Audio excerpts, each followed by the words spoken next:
It's not as urgent as it was because I was trying to find something I'd sent out because Tara needed access to it and then I got it some other way. I still like to remember what I wrote, but it's not. Stand all.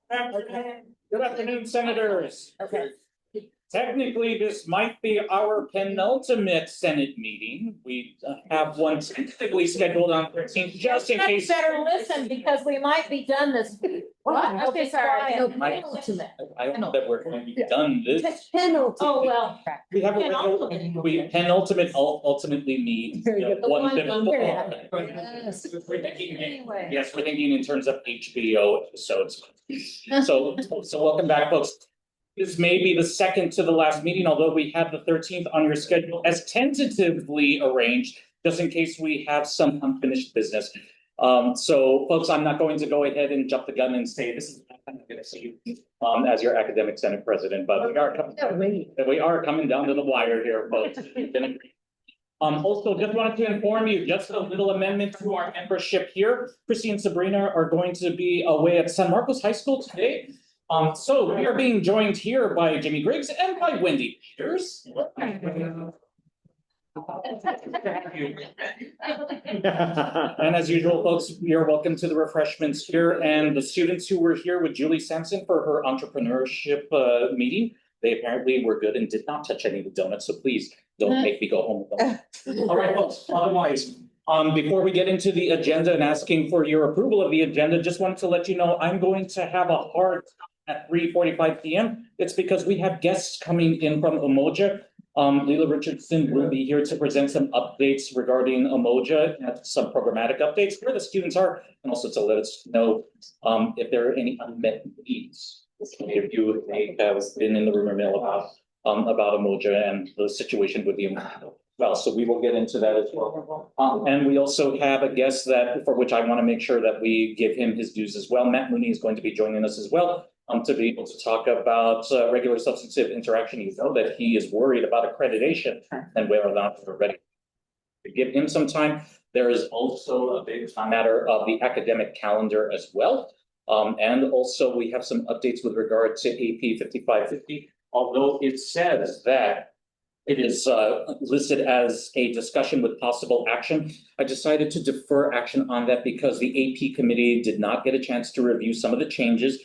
There was also some language that Chris Johnson had also notified me about, and there was also a change in language that that Vice President Arnold had also recommended with regard to academic sanctions at the policy forum. So we still have time to be able to review them, and I think that we're very close. Otherwise, folks, taking a look at the agenda, can we have a motion on the table to approve the agenda? So I second. Thank you. All in favor? Aye. Any opposed? Any? Russell's opposed? Okay, no. And any? Thank you. Thank you. All right, folks. Let me go ahead and draw your attention to. We already discussed items to be taken out of order. Okay, at this time, we have a thing here that just needs to be updated. I do apologize for that one. As for the other agenda that we had for the April 8th meeting, the meeting minutes have been updated there. These will be forthcoming. All right, folks. So we have. Okay, at this time, folks. Is there any public comments? So let's go in this order. We'll go with Cornelia, and then we'll go with Beth, and then we'll go with Kevin. Yes. Hello, senators.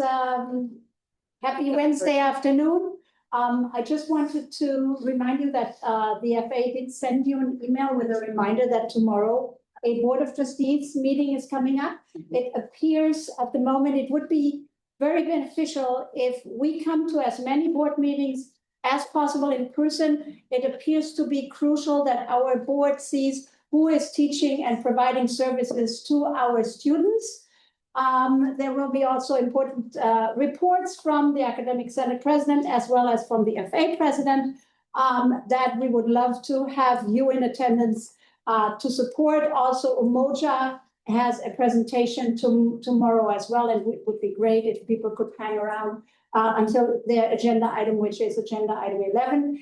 The board meeting starts at 5:15, officially 4, but then there's closed session, first is items out of agenda, and then in closed session. So at 5:15 is the advised start of the meeting. If you would like to give a public comment based maybe on what you have read from the email that you received from the Faculty Association, you would have to be there a few minutes before 5:15. Otherwise, 5:15 would be great. And so just as a little reminder, 2 more reminders, FA elections are on their way. You should have received the call for candidates. FACT elections are on their way. Some of you, and I don't know why, are receiving actual mail ballots. Like, I don't know, but somehow FACT has not all our email addresses. So some of you will get, if you didn't find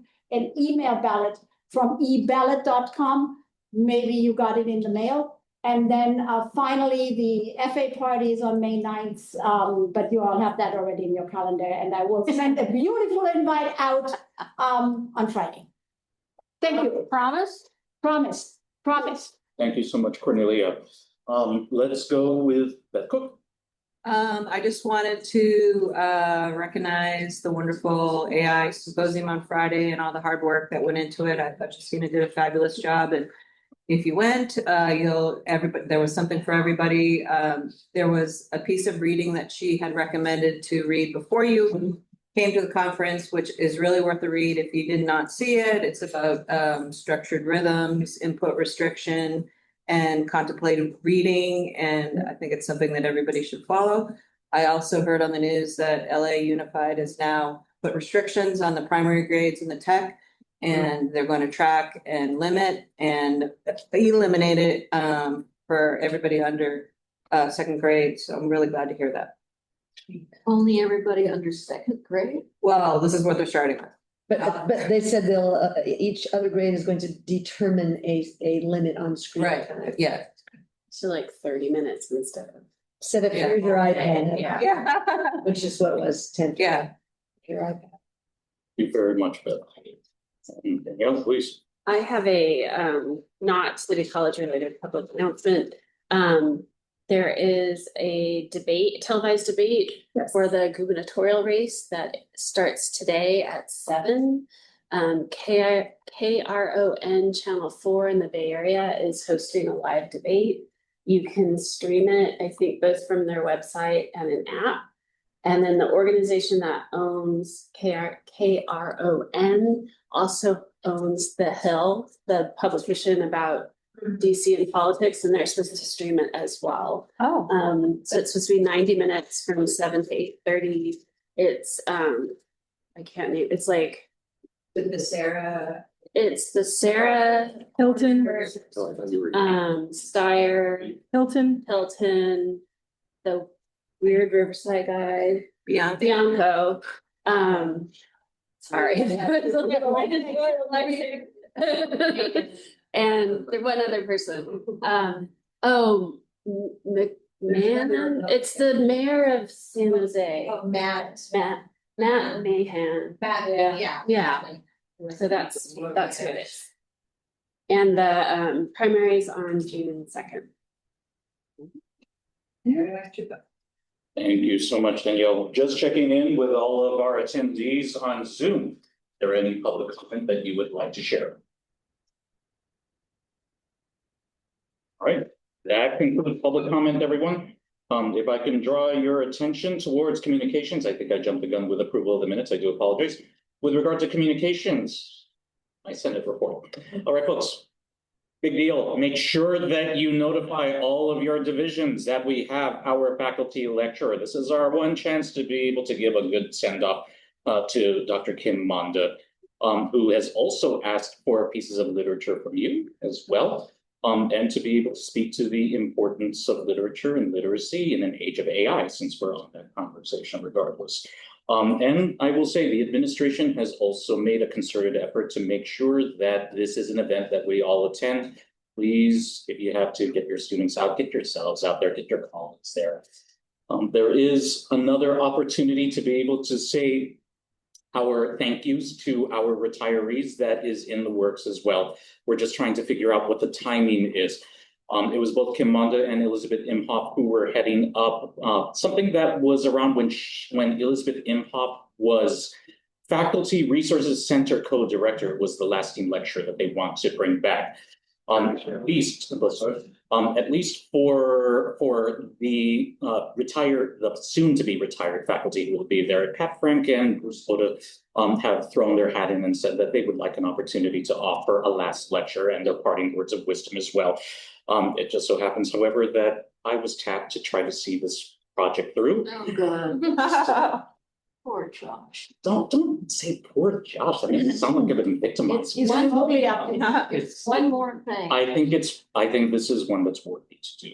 But there's a question about the timing because this is coming on the heels of the faculty lecture. How to be able to make this a meaningful event for our colleagues is on my mind. And to be able to make sure that we get attendees who can honor our colleagues.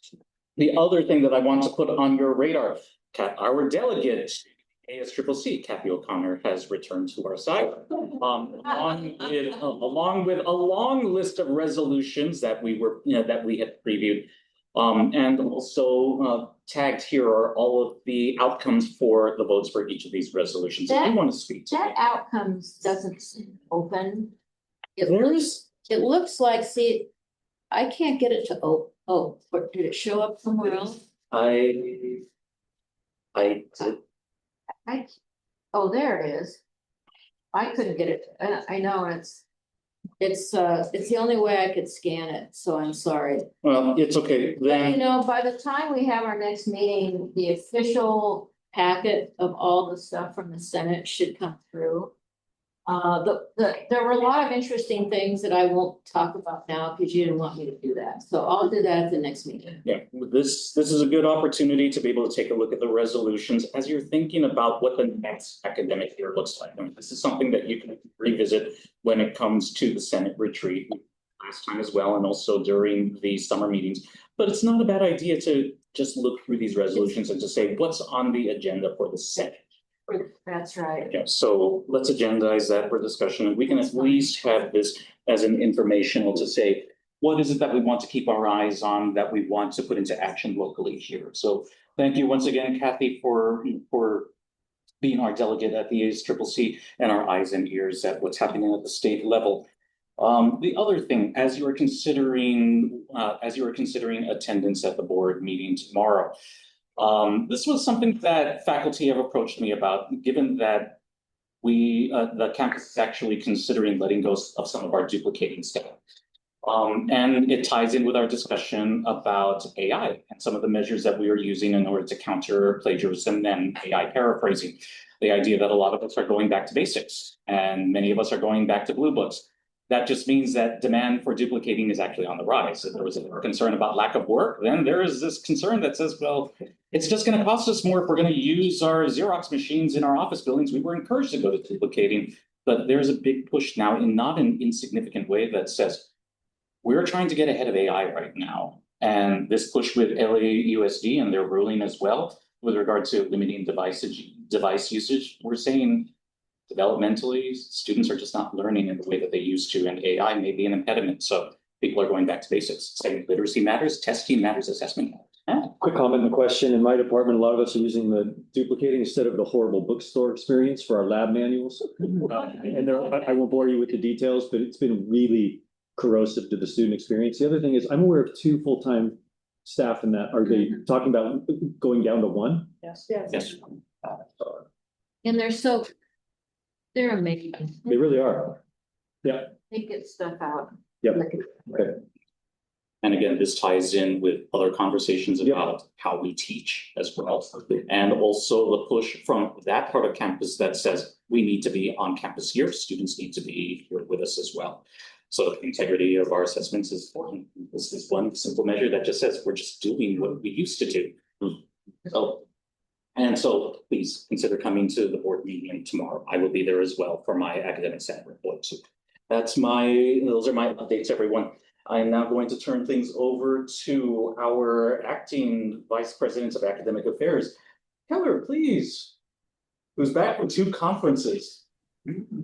Thank you. I'm really sorry I'm not in the room with you, but after 2 conferences, I also got some sort of stomach thing, which I came back to campus today thinking I was better, but by this afternoon, I think it's actually better that I'm not in the room with you. So I just have a few brief comments, just, updates. First of all, happy Earth Day. And I also want to echo what Beth Cook said about the summit, although I was at one of my conferences and I was really, really disappointed that I wasn't able to be there. I was very excited when Justina, wanted to bring this thing together, and I was very sad to miss it. But what I did hear on Tuesday from Israel at at our executive committee meeting was exactly what Beth said, that he thought that the keynote speaker was wonderful, that the breakout session topics were engaging, and that the discussion was lively. And he felt like it was a really nice kind of, just a overall good experience to bring the whole campus together to talk about AI. So kudos to Justina and to Holly also, who supported. And I hope a lot of folks got a lot out of it. I just have, I guess, 3 announcements. Just making sure you all are aware that summer registration has been open for some time and that fall priority registration begins tomorrow. I want to reiterate what Josh said, that I really hope that you all encourage your folks to attend Kim Monda's faculty lecture. Holly has some really good tasty treats on and good fare planned. And of course, the lecture is going to be very engaging. So I really hope to see you all there and hope that you encourage your colleagues as well to be there. And then just the last thing, you may have seen emails coming from me, I think, yesterday. Finally, there are 3 faculty coordinator opportunities. 2 got sent out yesterday. I had mentioned these before at a prior meeting. Credit for Prior Learning Coordinator and Faculty Professional Development Coordinators are both open. The applications are open until May 6th. And I hope that you all will consider these are great opportunities for for some leadership, if you're interested in having a leadership opportunity to serve the college and influence and provide and have a contribution that's broad across the college. And the third one that's coming as soon as I hear confirmation from Josh and Cornelia that my pros is ready to go, you'll see the Student Learning Outcomes Coordinator also sent to you very soon. I'm hoping that it comes out soon enough that we'll be able to keep the same deadline, which is May 6th. And again, I just really hope to encourage you or your colleagues to consider applying for those. And that's all I have for you. Thank you so much, Keller. And I am playing catch up with regard to the SLO coordinator job description. I will make sure to take a look at that tonight after I teach lab. Well, we're all playing catch up, so I get it. Absolutely. So on everybody's radar, SLO coordinator coming up, credit for prior learning coming up, and also professional development coordinator. Our thanks once again to Justina Buller, who has been in this position since its inception. That is pandemic era that we were talking about, doing professional development. So our thanks to her. And again, I echo all the sentiments. AI Symposium was wonderful. Chessa's presentation as our keynote speaker from De Anza College was wonderful as well. The idea that she would link misinformation age to her heritage, and a fellow Filipino, might add, as well, was wonderful to see. She also got the AI fellows job that I did not. But they did a good job of choosing her. So our thanks to everybody involved. I will now turn the floor over to our Vice President of Student Affairs. Paloma, please. Hi, everyone. I just have a few quick announcements to share with you today. As Keller mentioned, summer registration is in full swing. Fall registration is about to begin. We are working hard to try to get as many students registered as smoothly as possible. ACC, Enrollment Services, Admissions and Records, dual enrollment out on the high schools, actively working to help support students through that enrollment process.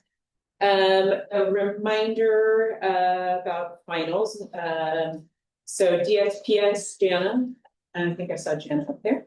Recently sent a reminder out about encouraging students to book their final exams if they require testing accommodations.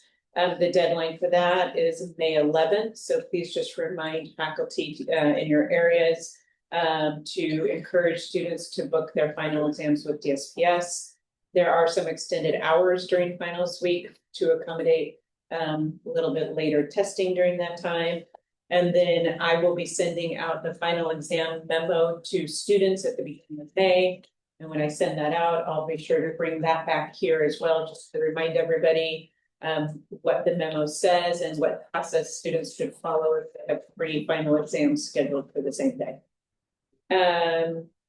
I also shared this recently at a student services leadership meeting, and Sabrina suggested rightly that to share this also with all of you. I wanted to share with you the process that we go through administratively with admissions and records in my office when we learn that a student has been detained by ICE.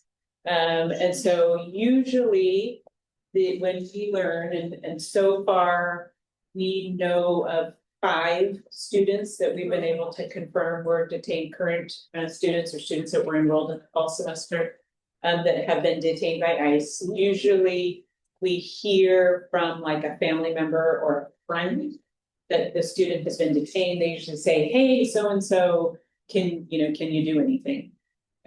What we do is ICE actually has a website where you can go on and confirm whether or not that person has been detained.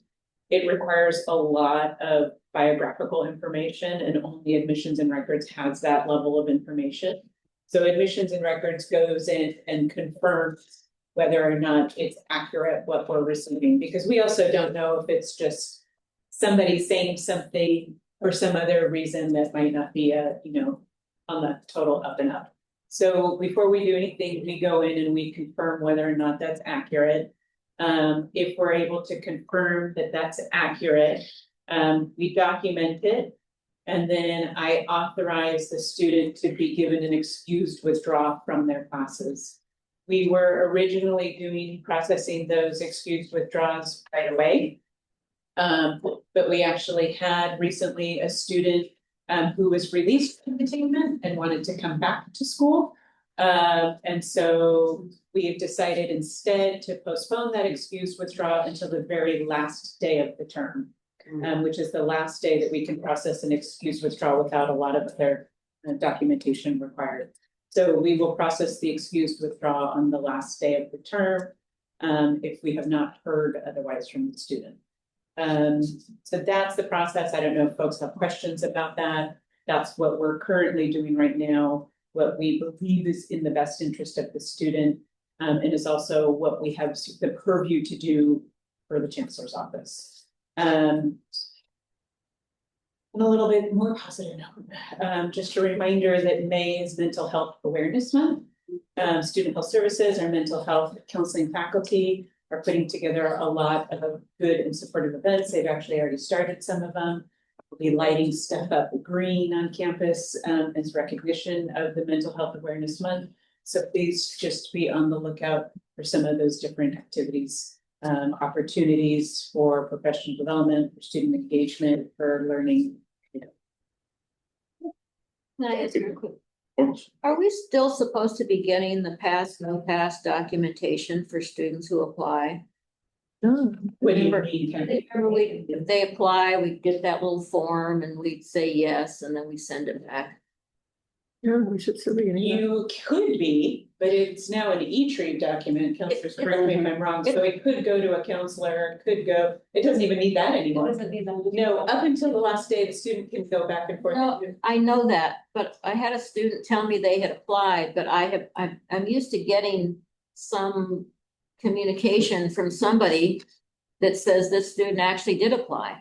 And I've gotten nothing. No, it's just in the registration system, they can toggle back and forth between pass. So how do we ever know? At the end. At the end, right. When you go put up your grade. That, but I don't want to know when I'm at the end. I want to actually know ahead of time.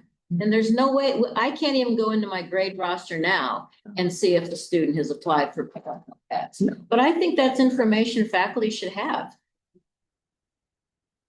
So I think if. What a shock. Counselors don't have any, it's essentially up to the. Oh, I don't care. They can do it. I just want to know they've done it. So I think, the best way to go about that would be to ask students to let you know. Oh, boy. Sometimes Sometimes it would be nice if faculty actually got some of that information. So. What would be the benefit of that, Kathy? Because in my Probably communication, that's all. because in my communication with that student, I can make sure that, if they are on the edge of passing, I can say, no, if you just do X, Y, and Z, you're gonna get a pass. Or I could say to a student, it doesn't really matter what you do right now. So why bother putting time into my class? Put your time into somebody else's class because you're not gonna pass. I mean, we're trying to look at student success. We're trying to communicate with our students. As faculty, the pressure on us now to do regular substantive interaction in our online classes is we're supposed to be interacting. But if I don't know all the information, I can't interact appropriately. And I just think we're getting less and less information all the time as faculty about our students, and it's not a good thing. On top of that, and this is something I always have to go back to counselors for, but I don't think students do, is for some students, if they get a P in the class like English C1000 versus a grade, for some colleges. It won't accept it. They won't accept it. And for their Can majors, students make that decision now without consulting Yes. you guys? yes, they can. They can do anything they want. Yes, but to add to your question, Kathy, if there's any issue and you want to raise a flag, that's how we talk to students about Pass No Pass all the time. Yeah, but I want to talk to And- them. But then we don't know. We do the note, if you raise a flag, then we do the note to you, back to you. So I'm doing those, and actually, there might be a couple faculty in here where I've written back for the flags. Elizabeth? So it's not just that the school might not accept their units for that particular class. They might be denied access to that school if they take a class pass. So it's deeper than just not getting the units. They might not get into the schools of their choices because they didn't check with the academic counselors before they applied for Pass No Pass. So I always tell my students, check with your counselor first, and I tell them why. And they should check with the faculty, like in our majors classes, because we've had some Kines majors taking our majors classes, Pass No Pass. And that's just not gonna work. Anyway, sorry. That's all right. I mean, this was a process that was updated with a lot of faculty input. Oh, and I know. with kind of what the student interest in mind and in parallel to what a lot of other colleges are doing right now. I have no problem with them doing it. I would just like to know before I do grades. So if I can help them be more successful, I could do that. I also feel I've had a couple students opt for Pass No Pass and they end up with an A. Yeah. And That's their choice. That's their choice. That's their choice. Kind of heartbreaking, but yeah. With this new process, they can toggle back and forth up to the very, very last day. And that was not the case before. Danielle, I had a student do that at the very last minute. They were going to do the Pass No Pass for a math class and they said, well, I went ahead and put it in for yours. I didn't sign it. I said, you got an A. I checked. You do not have to sign it if you know the student has an A going in. Oh, this was they toggled it themselves. It's Yeah. like when you go to put in the grade, you're like, oh, I only have Pass or Passes. And it's pretty rare for a college not to accept it. I mean, I've been here 28 years as a counselor the whole time, and I see it maybe once every 5 years. But it And does we work with happen. that student. That's so. because you guys have been advising them, and so maybe. Right, so it's- Thank you. It doesn't happen No, very yeah, often, and if it does, we're advocates for the student. We talk to the admission at the transfer institution. And hopefully those conversations are still happening, whether it's about Pass No Pass or not. It's Right. about the student being successful. Everyone, just doing a time check here. We are at 3:30 and we have a timestamp presentation for Umoja coming in at 3:45. Maybe we can pick up with your question, Leo, afterwards. Vice President Arnold, thank you so much. If I can draw your attention to the liaisons reports. We have some business to discuss with regard to CPC. There was a lot of exchange there, particularly with regard to a new committee that is being formed. And it is being conceived as a participatory governance committee with regard to campus safety and also to facilities use as well. Elizabeth, do you like to pick this up one? Yeah, so Chris Renbarger came and I just thought it was really funny because we used to have this facilities and safety committee. And then it changed to the safety committee.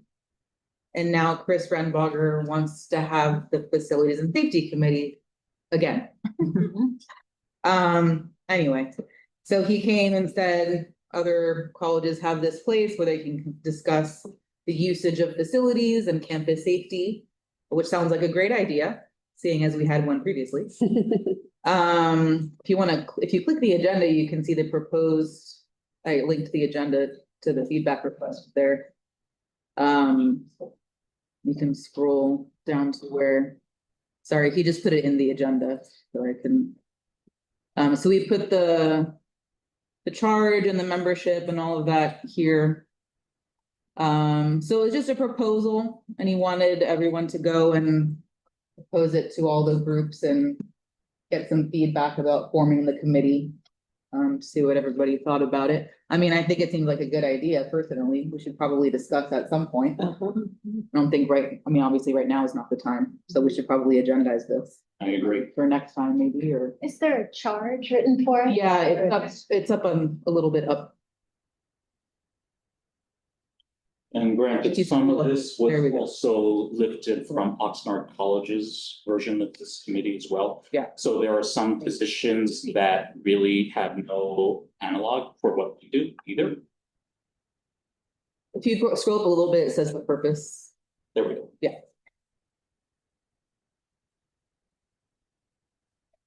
Is this a college? Yes. Yes. Becky? So I saw this on the agenda and I couldn't attend the meeting yesterday. I was shocked to see this on the CPC agenda for the first time that anybody on campus has seen it. And I'm just wondering why there wasn't some consultation, it being a campus-wide committee. And I'm just wondering, Josh, if it was discussed at the cabinet meetings or? It was discussed very briefly at the most recent consultation council. And in Okay. fact, it was something that was addressed in the last few minutes of consultation council. Of course it was.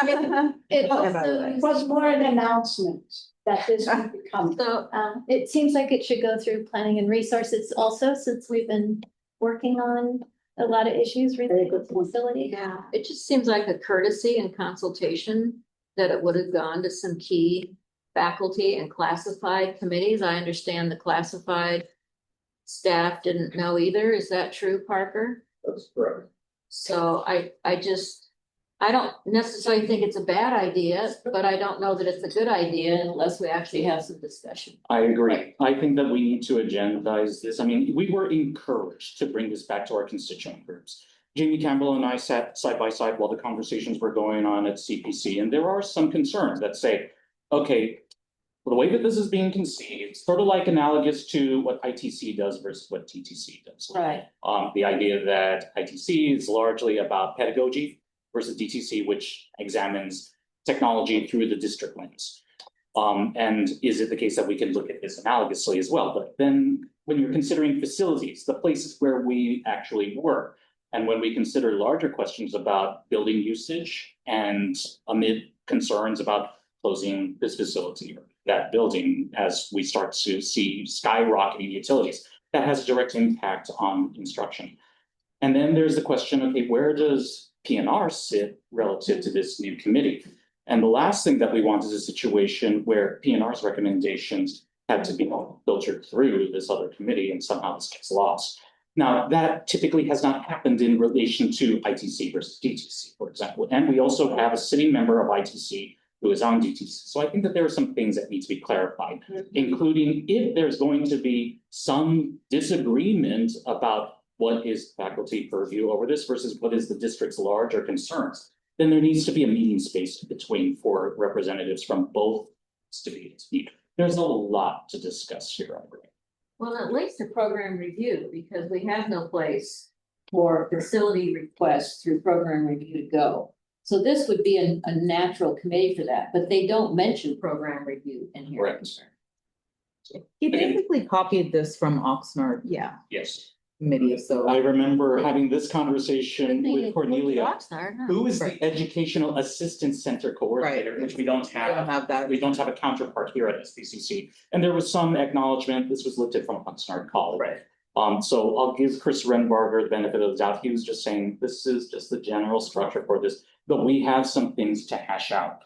Jamie Campbell himself was trying to move the culture for PNR and the campus generally to be able to say, look, when you're making decisions about things like classroom space, even office space, is there a room to argue? This is from a faculty perspective, there is a pedagogical reason why we have the spaces that we do. And so he's been trying to move in that direction, but that's not formalized. So it's an opportunity to be able to raise those questions in relation to this new committee. That's why I think this needs to be on the agenda next time. All right, folks, so any other updates? The institutional research presented the student success metric, that they're gonna present to the board. I think tomorrow's meeting? Tomorrow, yes. Yeah, so if you wanna put that, we are at or above the state level for most things. Yes. There's, I think, 3 or so. It was, I wrote down which ones they were. Persistence, 9 or more CTE unit students, and then degrees and certificates. And they're just gonna do more inquiry into those 3. Going forward to see how we can help those areas, but generally pretty good stuff. Transfer math and English. Yeah. So, yeah. Yeah, there was one piece of feedback that I would have wanted, it's for the actuals here. Jamie and I were talking about this, and this is the case that he also made at the board last fall as well, to be able to say, that denominator for the actuals actually includes everybody who did not actually complete a transfer level math course. To me, that needs to have an asterisk next to it that says, hey, highlight this, because if you're talking course success, that's different from the actuals as calculated. This is throughput. Yeah. This is not. Not success. It's not just 31% of people are passing half people. Didn't try to take the class, and I was, oh, I should No. included. So this is like everyone who starts fall of 2027. Everyone. It doesn't matter if Every we enrolled in student. math or not. Correct. Oh. No, it's everybody, Everyone. everyone. That's a useless statistic. It's just what they, it's what they use for the state. I know, but it's a useless Yeah. statistic. So they think this is why they want to use it. This is what we were told, because they've like done studies where if a student takes math and English their first year, they're likely more successful on the whole. So they want to use this metric for the skip because of that. Correct. Why? So I heard at the state senate from people who are intimately involved in this statistical analysis that the chancellor's office keeps changing the denominator on how all of these numbers are calculated to make it look better for the state. And it doesn't, no, they're not really, at the state level, they're not really giving accurate statistics for the individual colleges, because they want the legislature to see that, oh, how wonderful, Berman was in bringing all these things through. So I don't know compared to this, if that affects that, but I know that there's a lot of angst at the state senate about how the numbers are being. Now, massaged. now Jamie Yeah. did raise the concern about the actuals as listed here, because that was what got us into a lot of heat with the board back in the fall. But to their credit, our people from IR, that's Nicole Aldendick and Melanie Rogers, they made sure to say, this is a stopping point where we have to explain this very carefully to the board. So this is on their radar. Also, Jamie made sure to say, you gotta point this out to the board as well. Also, if you're wondering why there's a little blip there, that star thing, it's because our data is wrong with the state that Oh, year good. for some reason. Yeah, it's. Okay. Cool. Too much coffee. Are there any other items from our liaison? Leo, please. There was a note that said that although that's a space there with the asterisk, that the data has been updated, it's not accurate, but the reason it's not wrong. In the next update of their software, if they haven't done the update of Data Vista yet. Haven't run it yet. Sorry. We haven't been doing it. Right. Russell. I feel this was covered maybe, but I missed it. Is this all students enrolled in the college or only those that Yeah. enroll in English math? All students All enrolled in got it. college. Okay, yeah, That's why it's misleading. yeah, all right. Just wanted to clarify. That's why the denominator in this case really matters when it comes to interpretation. Yeah. All right, just checking in with all of our Senate liaisons. Are there any other updates that we have before we move on to our Umoja team? All right, everyone, we are in good shape here. We had a timestamp for 3:45. That's what I want to stick to. So, if we can have Richards and we have Jonathan Gordon. We are also joined by Chris Johnson. Let me just bring up the presentation as well. So look at this.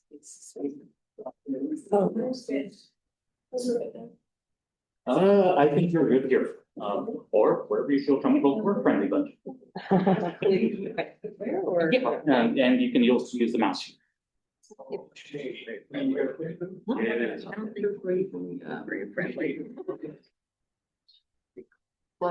yours, team. Thank you. Alright, so when we speak the name of Umoja at Santa Barbara City College, we're not really speaking the name or program, but we're speaking for a purpose, a promise, and a better response to inequity. Umoja was not born out of convenience, it was conceived in intention, shaped in urgency, and grounded in the lived realities of Black students and those who too often find themselves pushed to the margins in higher education.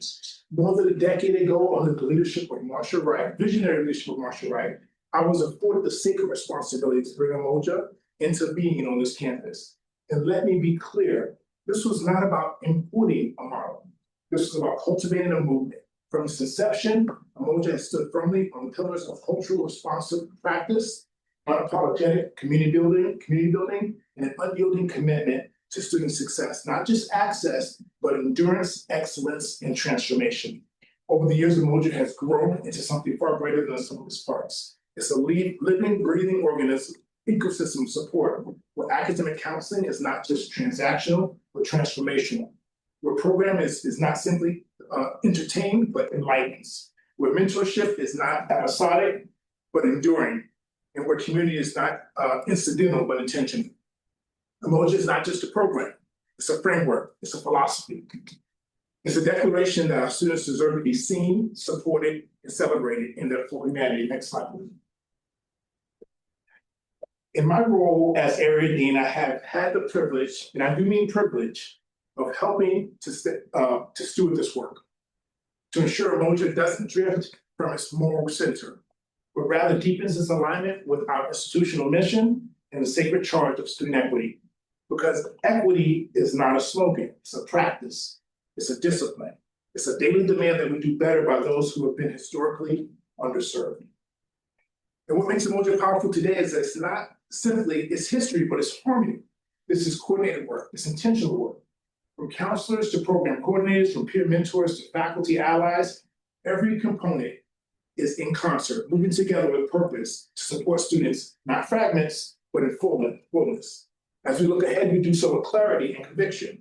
We're strengthening pathways, we're deepening impact, we're refining outcomes, not just for the sake of metrics, but for the sake of human possibility. Because every data point is a life. Every success story is a testament to what happens when institutions choose courage over complacency. Umoja is not static, it does not sit still. it listens, it learns, it evolves, and above all, it's rooted in a fierce and faithful commitment to equity and excellence. Not as distant ideals, but as a daily practice. That is Umoja. Not just what we do, but who we dare to become.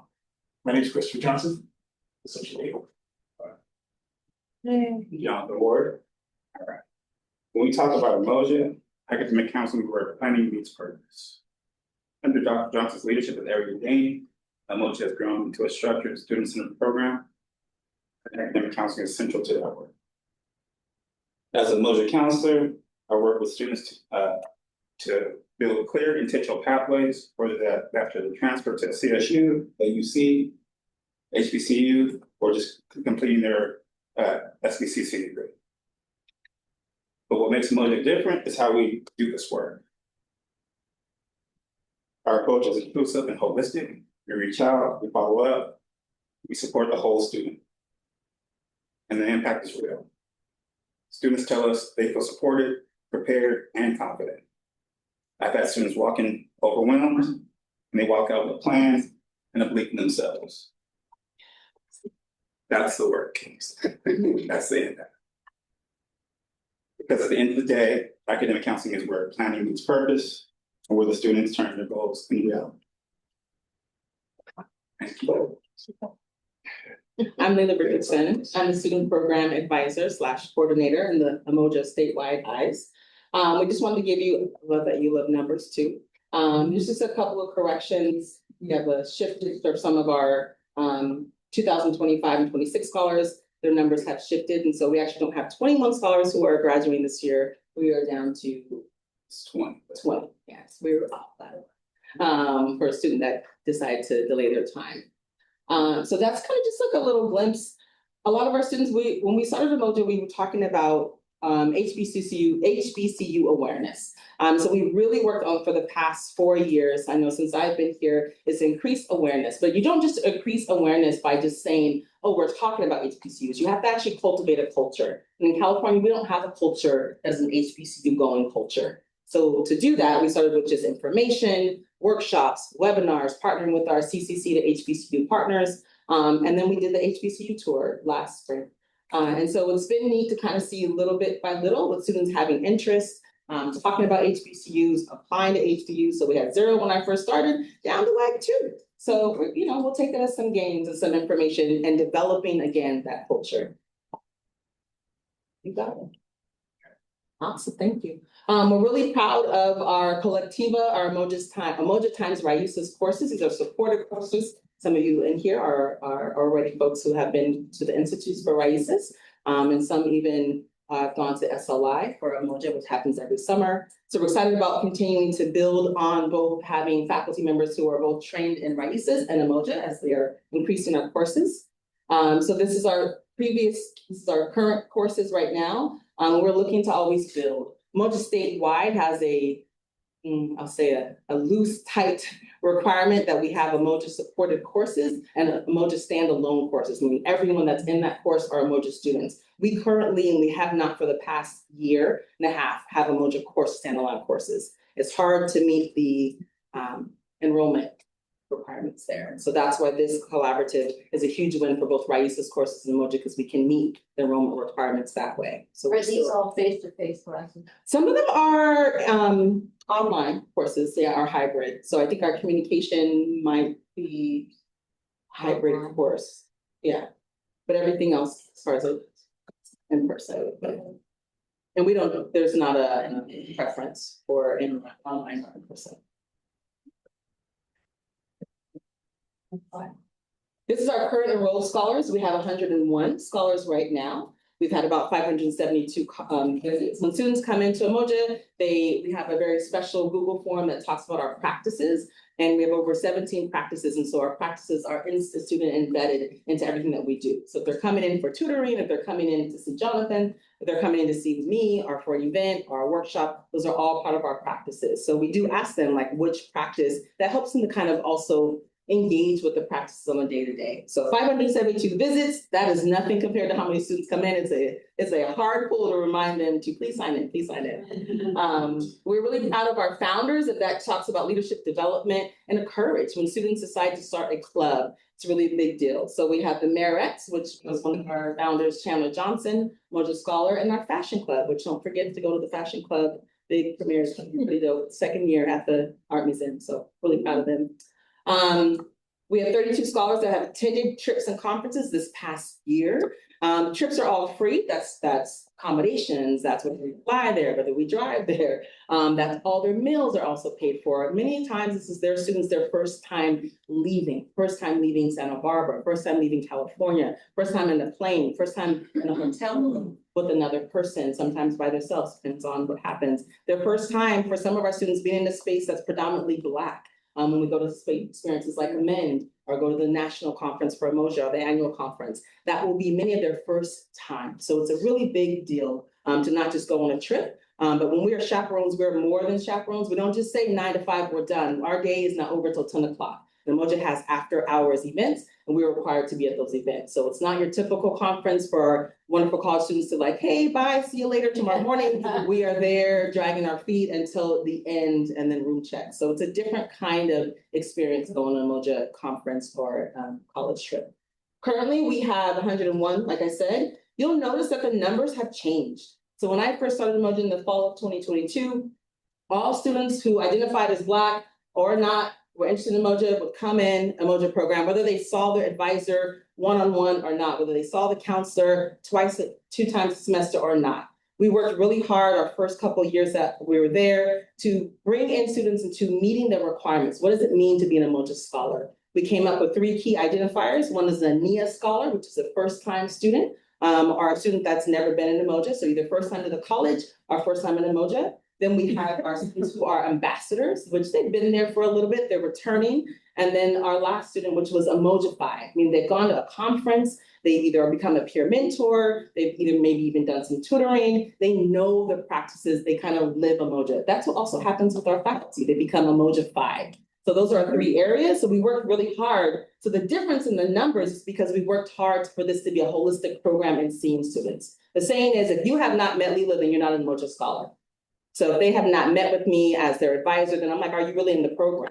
We have many students who are distance learners and we do Zoom calls and we do phone calls and they check in with Jonathan. So even that matters. So it's not just you're going to be here in a transactional relationship, you're embedded, you're a part of our community. That's actually what's at the core of the Umoja program, is being a part of the community and make those connections. That's where that sense of belonging happens for Black and African-American students, but also for our marginalized students. We're a very Black multicultural space because our students are very Black multicultural. Yeah. That means students in there don't identify as Black or African-American, but they do feel a part of something that is beyond what is here on this campus. Next slide, please. Staff for mentoring, that's my sweet spot. I love developing, I've done leadership and education for over 20+ years. And so this is a really exciting part for me as well. I have a program assistant, Franciele Pereira, who's there on your right. She's also a former Umoja scholar and has worked here as a peer mentor, went to Charles Drew University, which is the only historical Black college here in California. They call it it's in LA, South LA. Yeah. Charles Drew is pretty dope, check it out. And we look forward to more students going. One of our students, Sabrina, who's a peer mentor, just got into Charles Drew for biomedical sciences. So it's really been neat to see that relationship grow and be mentored, because Fran was also biomedical science, has her undergrad in that. Our peer mentors are our sweet spot. That's who draws the students in. We have 2 right now. We started off with about 6 and we lose students for different reasons. Our displacement has a huge impact on the hiring, especially for this spring semester, but we've held on to our mighty 2, Zara and Sabrina. And then we also have Chandler and Dylan, who also come in and help with different events. We have 1 academic tutor. His name is Demetrius Gant, and he is our math tutor. I'm excited about some of the work that he's going to be doing. Not just tutoring, but also holistically work around like destigmatizing what it means to actually be a math scholar, like taking some of those things back. Next slide. That's our kind of our goal, building and leaving a legacy. All of the events that we do are intentional. And so we want our students, we ask them, what's your legacy going to be when you leave Umoja, especially peer mentors? What do you want to say that you left behind? And so our Echoes of the Motherland event that happens in December, that's from Sabrina. And this was our second, last December was our second year. We had a pop-up and social pop-up where students came because of the displacement. We're like, we'll meet you where you are. And so we wanted to be more physical places, not just tabling, but we brought Umoja outdoors. Our music, our food, our tabling, our engagement, our hammocks. And that was all intentional to say, like, we know you can't find us or finding us feels hard. We're gonna come to you. And that came from one of our students. So we've done a lot of different activities and events that comes from our students. It's student-centered, what we call it. But it comes from our students and that's what they wanna leave behind. So that comes from our leadership, our social media. Those are students that do a great job in that.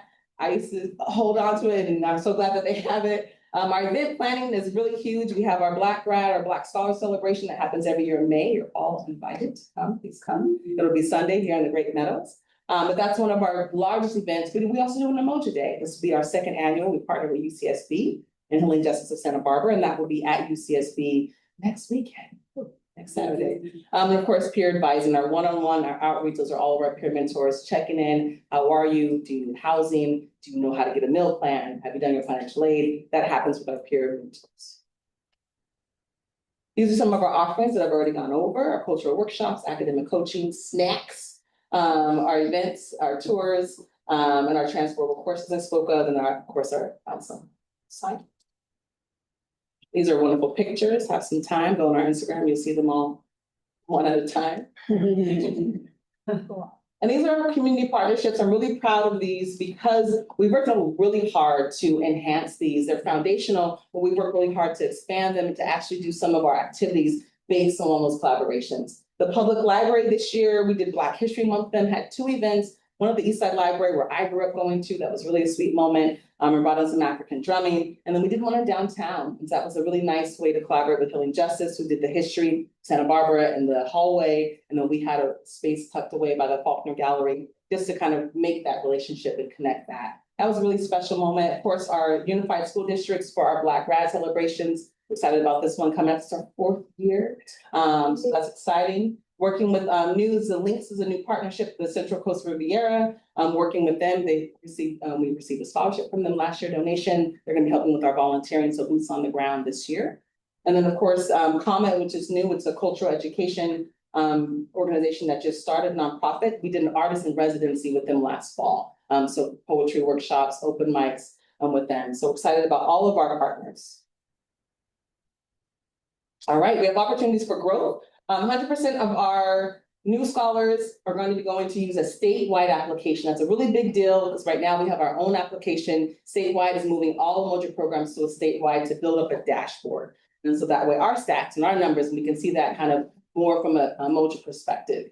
And then our strategic plan has not been updated since a few summers ago. So that's our goal this summer, is to update our own strategic plan. And this summer, we'd like to implement a cohort model by next fall, 2027, which is also Umoja like statewide model where students will come in and be in English and math and a PD course, which I also speak to, together in tutoring. And that is a model, and that way they're in through all those courses together throughout the entire school year. We have not done it. That was a goal for a few years ago and it hasn't happened, but that PD course is really key to making that happen. That's how students are really embedded into their practices, utilizing their practices. It's also some accountability and some more check-in in those spaces. Right now, it's really hard when our students are all in different places, especially our new students. We build a wonderful pipeline from our local schools to City College, but when they're everywhere, it's really hard to track that information and track those students.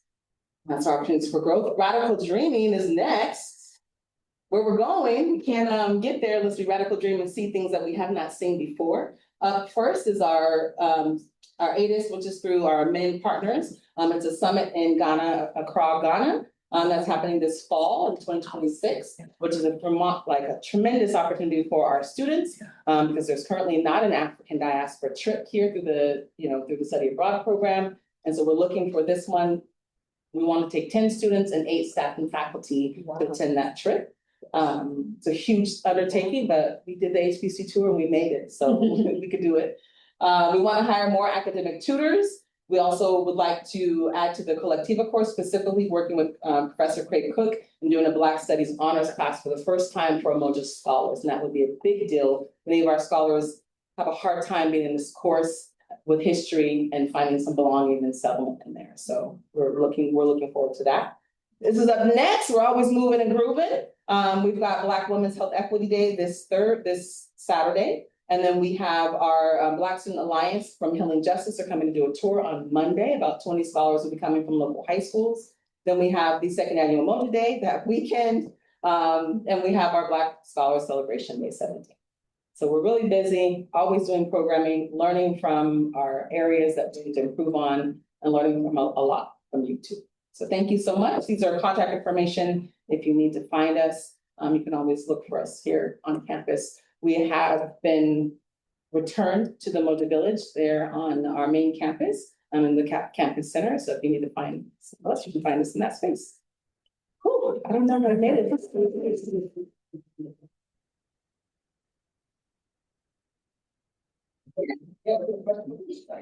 Do you ever invite different departments to come and talk to your students about their majors and the profession and what jobs could be available? We have not done that, but let's do it. Yeah, let's do it. I mean, I think that'd be great. I was looking at the majors. I didn't see anything in kinesiology or physical education. We got one, Caleb Wilson. Okay. I used to be a dean, so I'm like, I got that one. Yeah. They should be happy. Love. I love that. We've been talking about doing like an advisory committee for some time, but it's capacity, y'all. You know, I just really haven't had the time to gather everybody together, but that would be a goal, right? Just to have these like lunch and learns or spaces to open or, and I think that's a wonderful idea. Thank you. Somewhat related to that, I'm just curious how much cross-pollination with other student support programs there are on this campus, not in terms of students are in various programs, but you talk with TAP and EOPS and how do you work this and to Kathy's point, I'd love to come talk to you about opportunities in biology to your students. Yes. Their careers. What's your last name? K-A-Y, I'm in biology. Thank you. I mean, we're huge STEM. I'll reach out. Yeah, so definitely cross-pollination happens all the time. Like we could not do the work that we do without our partnerships in TAP and EOPS, right? He says folks that are in the, private center, System. yeah, STEM Mesa. Yeah, we've got 2 students in STEM. But yes, we would love to. We have to figure out time in September. It's a weird, right? Like September would be a good time. Thank you, especially STEM, because we have a lot of students who are going to biomedical sciences. You name it, those are the large majority of our students. Well, in that school you mentioned, I just looked it up. It's a biomedical science. Same here, it's just good. So I was thinking, I mean, what a great opportunity for students. Yeah, we partnered with Gateway last summer for a trip. And so 2 of our students went on that trip.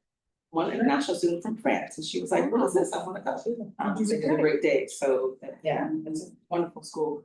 And they're building more housing. So again, like talking about. Companion without a student panel would be powerful. Yes. We'll Thank you. Yes. I just want to let you know I'm going to be contacting you because in addition to working with Professor Cook, I would love for anthropology to work with you as well. I get a lot of religious students in my cultural anthropology class, so that's if you're willing to chat. Yeah, absolutely. Thank you. This is why we're doing this. Like Josh and I talked, like we wanted to just come say, hey, there's been a lot of transition and changes. We are so open to different unique ways of partnering in ways that we may not be meeting students on the other side. We're on the academic side in ways that we can partner together. Some folks do email us and they're like, hey, I've got these students. I don't know how to like support or how to do that. But also we're the faces behind those emails. Like these students are going on this trip. They're going on this conference, but there's so much more behind that email, right? Like when students agree to go, we know that they're struggling, right? We know that they may have failed some things, not turned in some assignments and might actually be behind. Welcome to the world of all students. Yeah. And we know that, and we're still wanting like, yes, go and be inspired to come back and let's get this. Right. If there was something that I remember from Moja's report last spring, I remember that you had a lineup of students who were talking about their experiences through Moja and also their out-of-state travel. And I was just giddy the entire time, enough that I wanted to make sure that that was incorporated into my commencement speech as well. That's one of the reasons why one of the slides on lasting legacy is something that I do want to have a conversation with all of you about. If I can visit with Moja as well, because I'd like to highlight that as well at the end of the year too. If there were things for which I would say, if you wanted to highlight, especially if you're in the moment at the board and saying, we need to get this presentation, not that I don't want you to have all of these stories reflected, but if it's coming down to the wire, if you're saying, if the board is saying, we'll wrap it up, then yes, it's radical dreaming and also opportunities for growth that I think that I would want to emphasize. So part of the reason why I also wanted them to be here was one, to say, what's the updates from Umoja that we can look to? And two, they are going to the board tomorrow. And as we've seen, they've been sticklers for time. And if there are recommendations that, and again, I don't like that idea, I want these stories to be told. But that's where I'm saying those are the two areas for which it's like, those are the musts that I think, so the board knows what the needs are for Umoja as well. And if there are other flexible points in the presentation, those are things that I did talk with Justina about as well. And to say, we are happy to line up public comments as well, to be able to defer any of that as well. I mean, when we were talking about this and agendizing this, we had talked about, is this going to come to the Senate? Is this going to come to CPC? There was some urgency that said, we want to make sure that your presentation is impactful. And at the same time, they have been sticklers for timing at 10 to 15 minutes. And certainly a lot of the board's questions, I think, could be asked in the last 5 minutes as well. So it's not like these slides are not going to have the light of day. But I just thought you had an incredible presentation here. It's wonderful to have the voting of you here and the work that you continue to do. Are there any follow-up comments, Leo? Thank you, Dr. Johnson, Ms. Leland, Jonathan, for the work that you do for our students, for me being one of those students. I have so much to say about it, but I'll ask a question rather, if you don't mind. What's some things or what are some asks that you would find of Academic Senate or of faculty and staff to help further and the purposes for Umoja scholars and for Umoja? I mean, I always have to say something. It's the opportunity to ask that.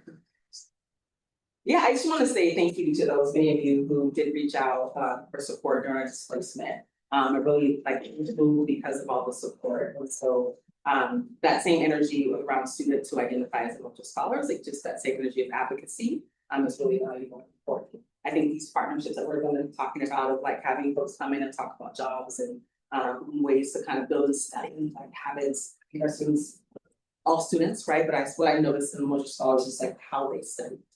They're so excited, they're so enthusiastic about their major areas, and they can be so just quickly discouraged. So I think I'm asking for folks to recognize, and I know that you do, so it's just also reiterating, just to recognize when students are in there, they're struggling, there's so many other things happening for Umoja scholars, and to stay curious. And please reach out. They may not be an Umoja scholar, and that's a risk, that's a positive risk to take and ask them. But just continue to stay curious about scholars who are struggling.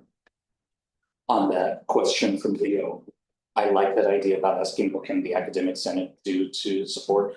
If there are some other things you want me to incorporate into my Academic Senate President's report to the board, that's another avenue for me to be able to say, here's some extra business that Umoja wants to incorporate. That way I can set you up for the discussion item as well. So by 4 p.m., send that to me.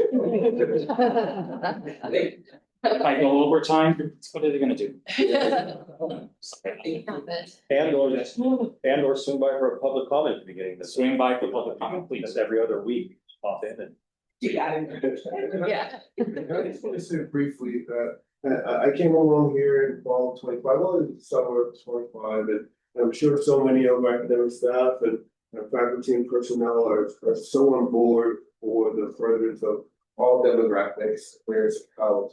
And if it's helpful from my standpoint, yes, I'm a mature student, a returning student, and someone who is also interested in the business and leadership aspect of things in general. We've got, as a regular student, I myself, even with my experience in life, can have used some encouragement in general in Santa Barbara and anywhere in life to say, hey, your purposes are furthered. Yes, the phrase doesn't matter, but that your success is also our success. That our success is not contingent on, but intertwined with yours. And to actually being newer to the area and whether I have friends and family here, not so much at first, but to have a place, and not just for the color of my skin, but where you truly know that not only are you welcome, but anywhere on campus, anywhere in life that you, whether it's direct interaction and communication, but to have the furtherance, the commitment of folks, well, as you all are also, to decide that we get to succeed together. So again, I just want to thank the Moody program. I want to thank Santa Barbara City College for caring and for supporting people and students, whether they look like us, whether they grew up where we live, or eat the food that we eat at home, that we decide that people from all demographics are welcome here and get to succeed, or even maybe required to succeed. So thank you very much. I appreciate all of it. And Leila, Jonathan, Chris, we appreciate all the work that that you do. Also, just know, we know that you had a rough semester. Send it behind you. Thank you.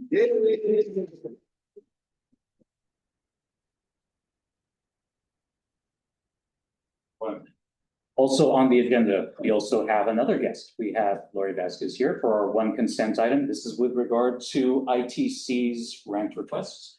I will pull up your files here as well.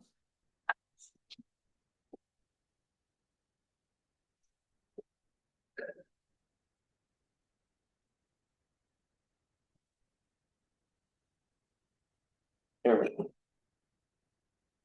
And Lori, the floor is yours.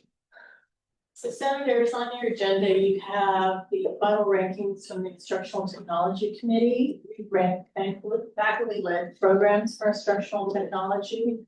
On the report, you scroll down a little bit, Josh, you will see what the process was for putting the rankings together.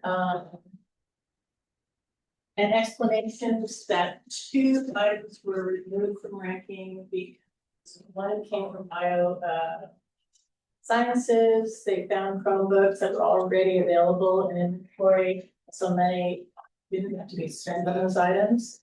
And then the communication department has remaining money from their HSI grant.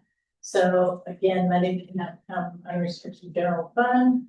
And after conversing with Josh and Israel, those were also, that item actually, 4 items were removed from the official ranking, but that does not mean they will not be considered. It's just they have money already.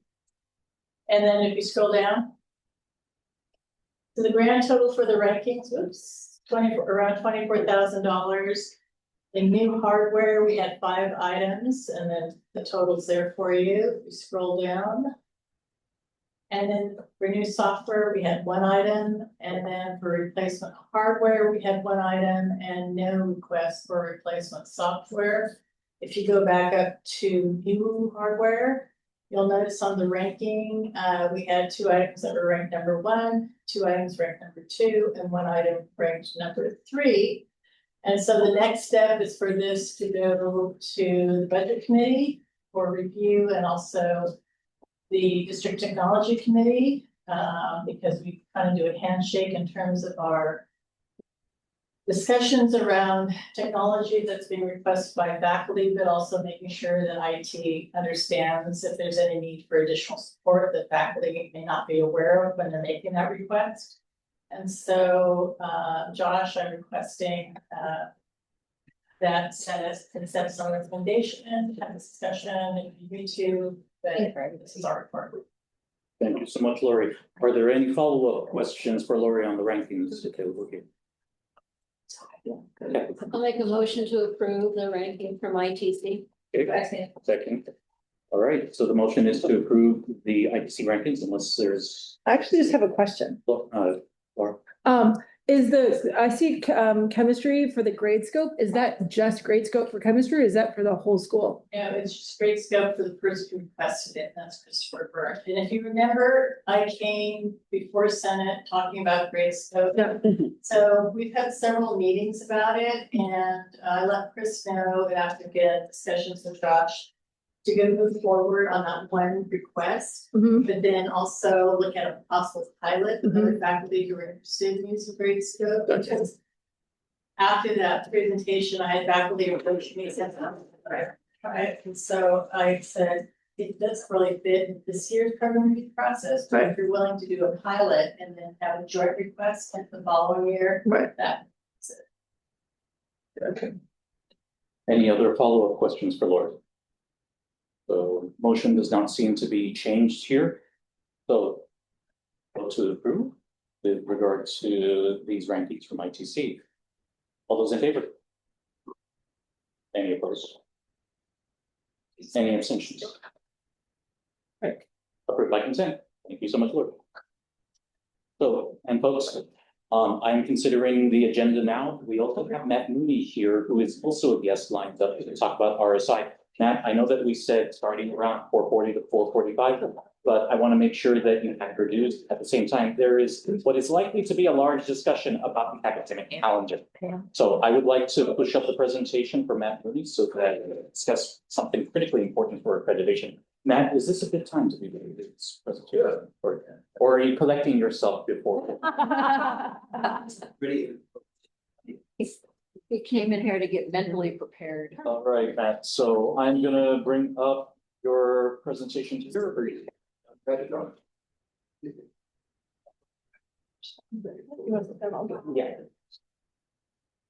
So, good afternoon, everyone. Good afternoon. I don't have anything like earth shattering to talk about. I just wanted to make sure a couple of things were on your radar. Because there's already been a little confusion about them, so I want to try and clarify what's going on and what we're going to be doing, right? So basically, Distance Ed has two big initiatives we're dealing with right now.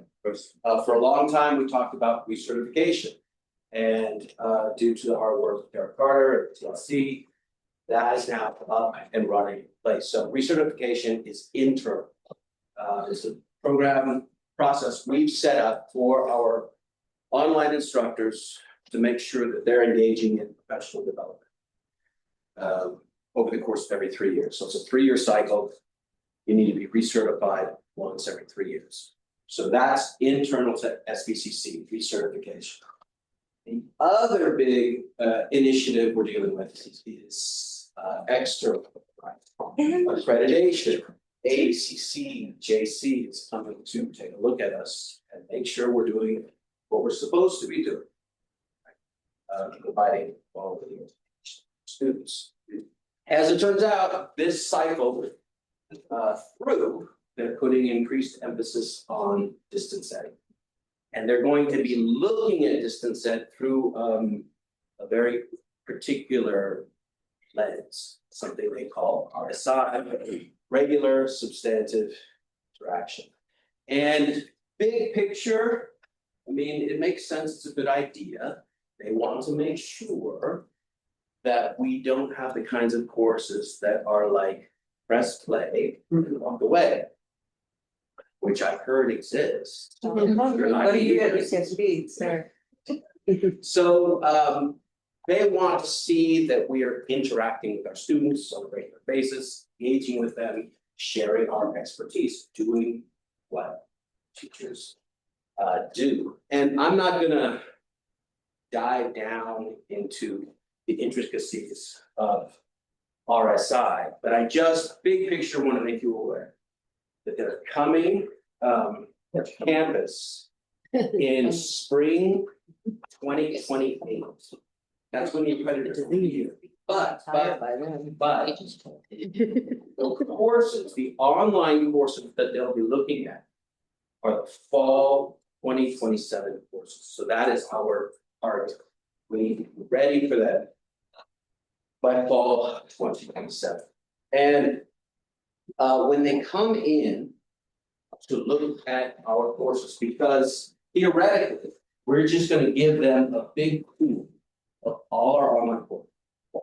And they are supposedly going to randomly select 10 to 15% of our fully online courses.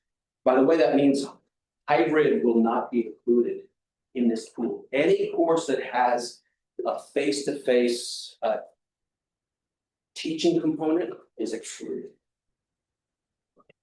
So they're gonna randomly choose 10 to 15 fully online courses. And they're going to be looking for RSI. Answers generally completely random or within divisions. You know what I mean? 10 to 15% per division, or just, so it could all end up being disproportionately in one division because we just don't know. If it's fully online course, it's in the pool. Okay. And I was just talking, I had a meeting. Sections, you mean actual sections? Oh. And I had a meeting today with the library. And they had a good question, you know. Well, full-time, part-time. Yeah. It applies to Anyway, they everyone. don't care. If it's a fully online course, it's in the mix. Okay. So. What they're gonna be looking for. They've actually got, sure some of you guys have already seen this. But just real quick, so you aren't surprised when it does come on, they actually have a rubric. That they will be applying to our courses. This is what they actually use when they enter a course and begin looking for evidence of interaction. 4 different categories. Before everybody freaks out, you do not have to do all 4 categories. What they're going to be looking for are 2 of the 4 categories. Real quick, what are these 4 categories? One is basically live synchronous Zoom. Very few of us are doing that anymore, but that's one way to do it. The second one, which is category B, is probably the most common. At least I hope it's the most common. That's giving individual feedback to your students on a regular basis. C is class-wide feedback. So if B is feedback to individual students, C is giving feedback to the entire class. And D is facilitating discussion. Most of us don't do A, so we need at least 2 of the 3, B, C, or D. So these are the kinds of terms you'll hear always throwing around. Any questions on this? So here's the thing that I wanted to try and be clear about. And Tara was the one who framed this whole very beginning. She's right. We don't want to tell people you have to do more work, or we don't want to tell people you have to change the way you teach. Because we're going to assume optimistically that we are already doing this, right? We're all good teachers. We're all great teachers. But actually doing the RSI is only half battle. The other half is, and they find. And the reason this came up, I've probably mentioned this before, but it's truer than ever. I spent a good chunk of the fall talking with my counterparts across the state. 9 or 10 of them, 13 coordinators, who are deeper into this process, deeper into the cycle than we are. And they've all been through their first round of review. They've all failed RSI. So now they have more work to do, more stress, more anxiety, blah, blah, blah. And the thing of it was, I heard consistently from them, they believed their instructors are doing what they're supposed to be doing. The problem was the accreditors couldn't find it. Now, the problem is they probably weren't looking very hard. Because from what I've heard, the accreditors spend 5, maybe max 10 minutes looking. That's a problem. I think my courses are structured pretty well. My students, it takes them the first week to figure it out. 5 minutes or later or longer. If it's in Canvas, can we see how much time they were in there for, like our students? That's how they figured it out. You can, that's how they. That's exactly what they did. Okay. We can't spy on them though. Sorry, but that's just an insult. That is an insult to the instructors who have put hundreds of hours into their online LLM to make it the way they want it, and they can't even be bothered to spend the time. No. They can't. I mean, I don't know. You're not wrong. It's just, it's still, you can still get a finding. It is what it is. Yeah, and I'll tell you, it's a lot more work from someone who got a finding in SLOs, what I had to do to appease them a year later, 2 years later, and 4 years later. It's a lot more work. So we do not want to get a finding, or it is going to be a lot more work for everybody. As someone who's been down this path. And they'll change the bench. Yeah. Yes, quite significantly. So if we could get this right the first time. Yeah. That'd be great. Great. So what are we doing about it? We're getting out of it. Yeah. Well, Clarify or. we're not up. So you've been getting these annoying emails from me to try to lay out these different categories. I've been meeting with committees, I've been meeting one-on-one departments, which has been a lot of fun. Because it's an education for me, getting out of my little history silo, taking a look at the way different departments across the campus are teaching online. It's an education to me. So the other piece I want to make everyone aware of is that we've done our best to gather anything that could be useful, be relevant to this process. We gathered it together and put it in a single spot of a resource repository. So looks like this. It's hosted by the FRC. I don't expect anybody to actually go in and go through all of this stuff. But the idea is if you're looking for help, if you're looking for resources, it's there. Gather it all together in one spot. The rubric that I showed you, something very important, I think, and I got this idea from other DE coordinators across the state who are now having to go through a review. What we're encouraging every fully online instructor to do is create a reviewer guide. And not to make this complicated, keep it as simple as possible. What this is, it's like 1 page maximum. And you post it in your campus course, it's unpublished, so students don't see it, it doesn't change the way you teach.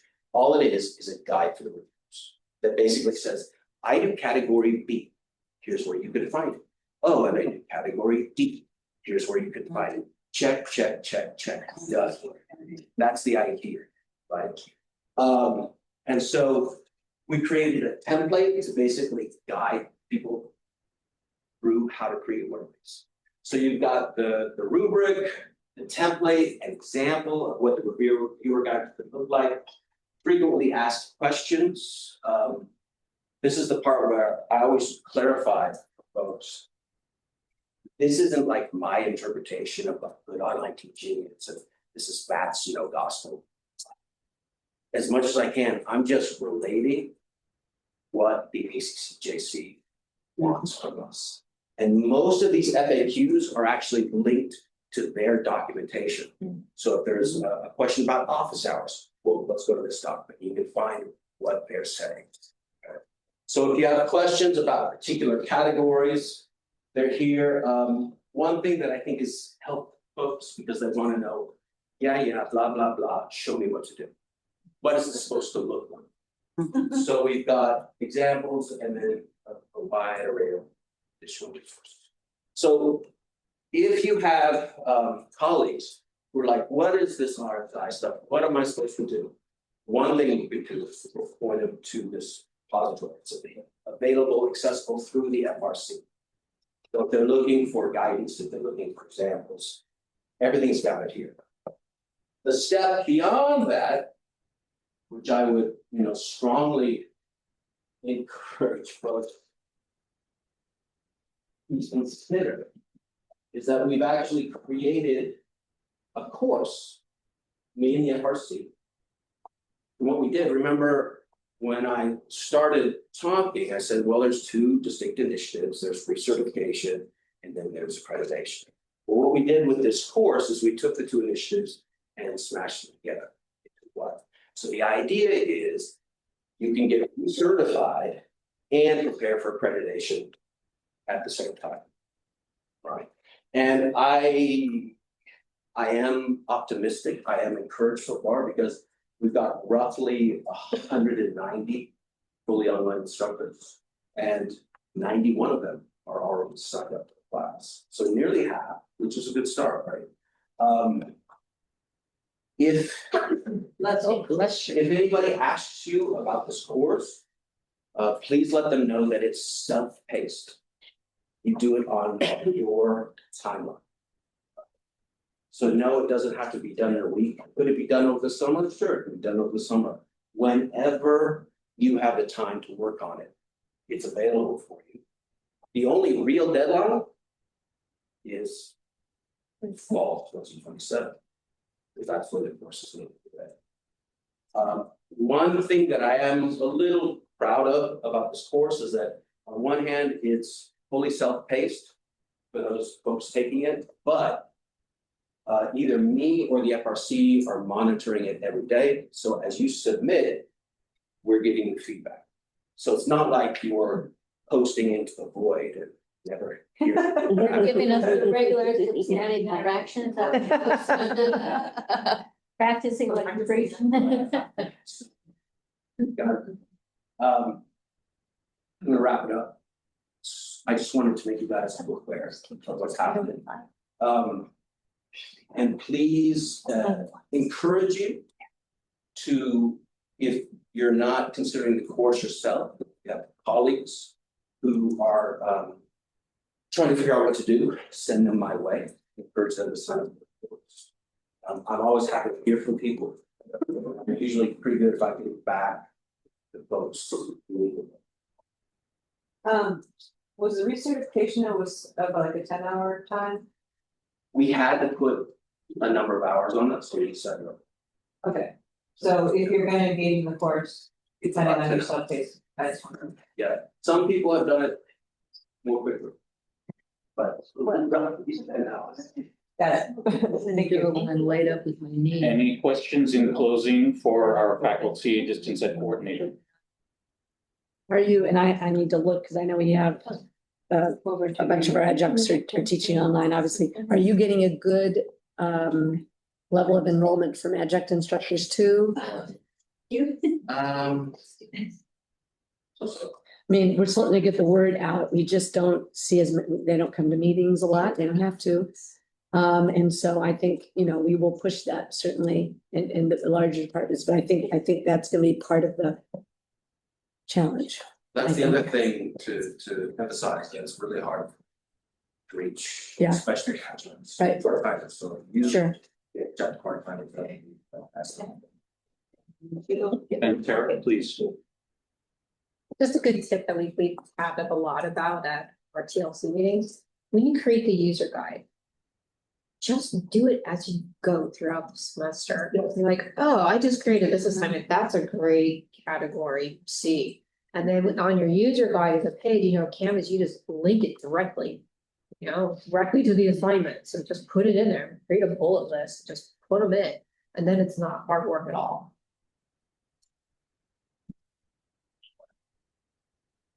I guess that's it. Thanks for.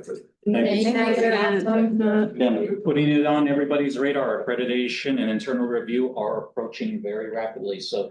We thank Matt and also to Tara Carter as well for serving as our liaisons to the accreditation team as well. All right, folks, I am going to be doing some jumping around to make sure that we have one item that I'm sure we're going to want to talk about.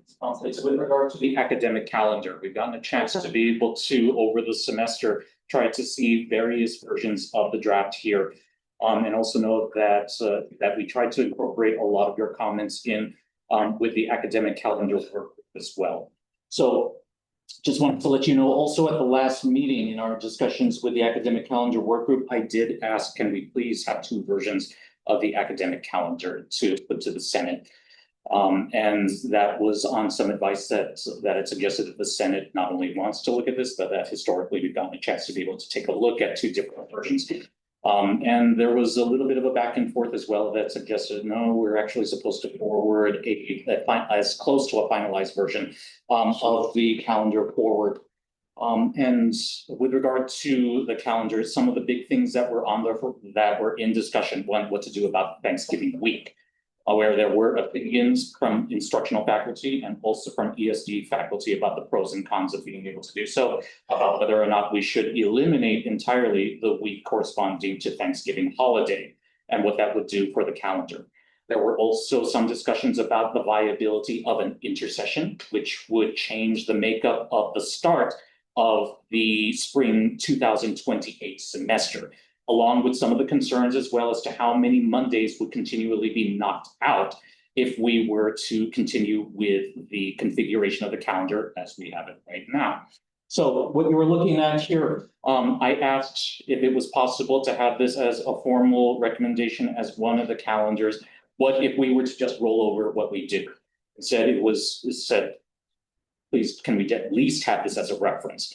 So this is what the calendar would actually look like if we were to just roll over what we normally do, where we try to start the semester, the spring 2028 semester on the, here it is the 24th, that would be later in the, later into the month of January.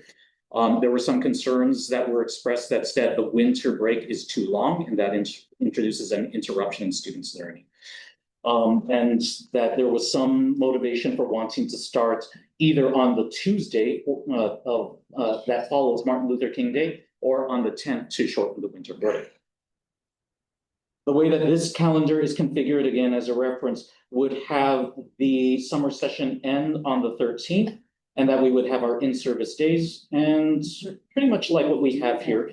We have the start of the semester, August 23.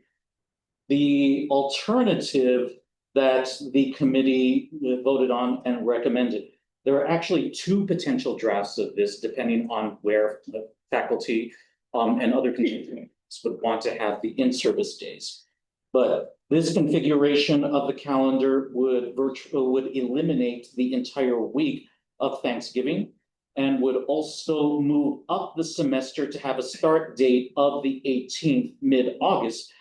This configuration also has the week prior. You have 2 days devoted to in-service following the close of the summer term. And also in this recommended calendar, the summer term would begin just after Memorial Day on the 1st.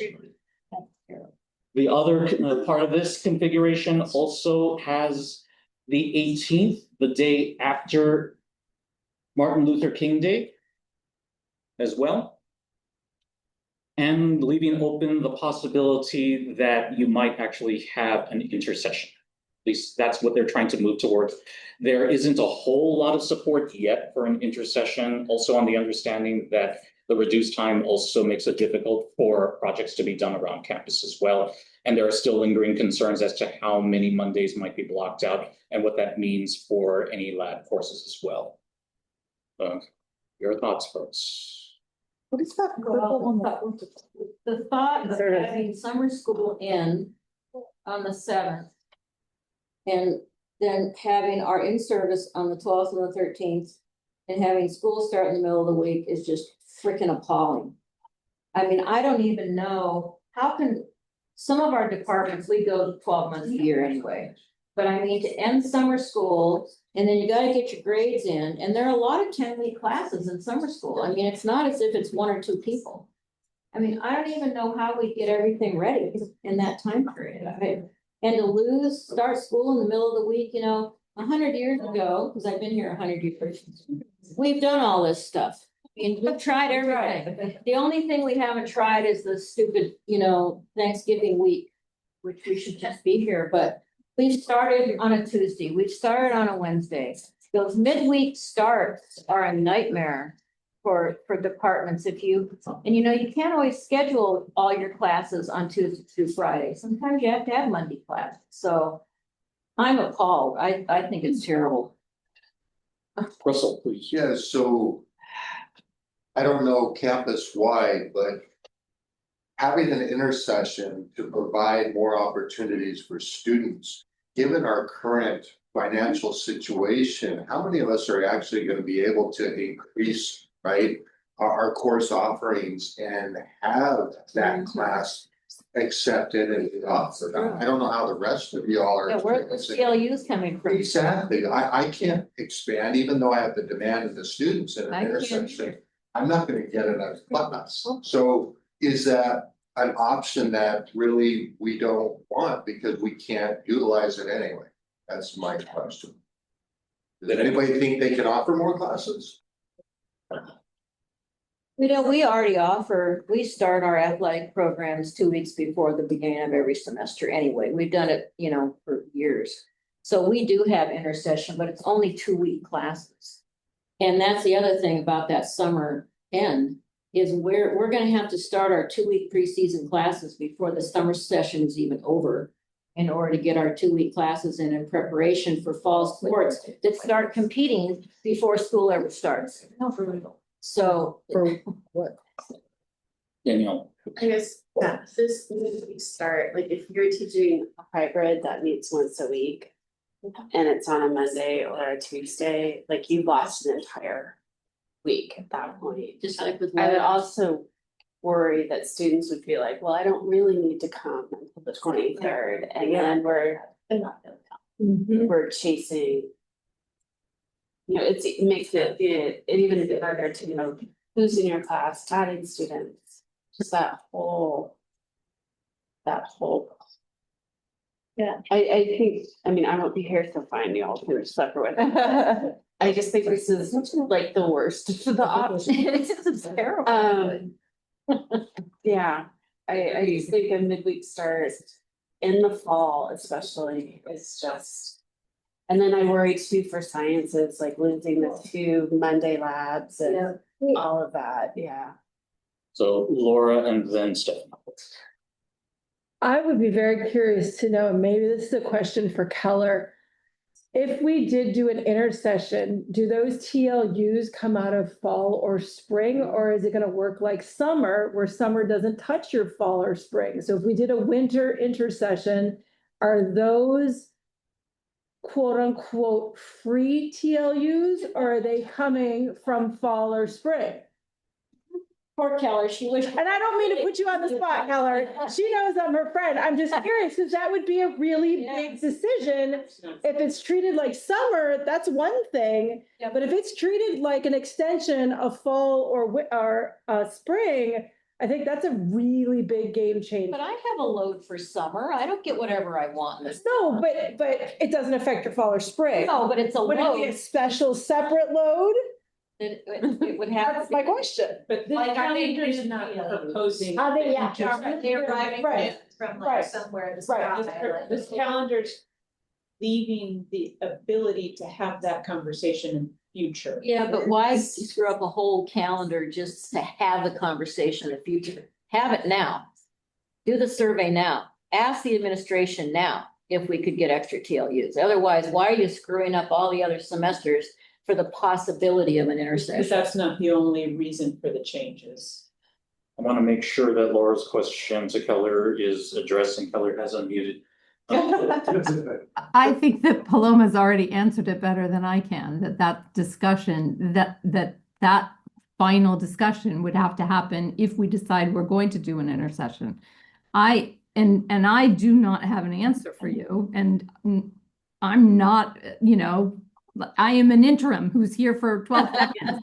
So I wouldn't even want to speculate at this point, but I will throw it back to Paloma, who was trying to answer the question. This calendar, and remember, I am not on the calendar work group because I am too much an interim. So I'm just not your guy on this. I think Paloma has better answers about how the calendar work group developed this calendar for multiple purposes. So I'd like to throw it back to her.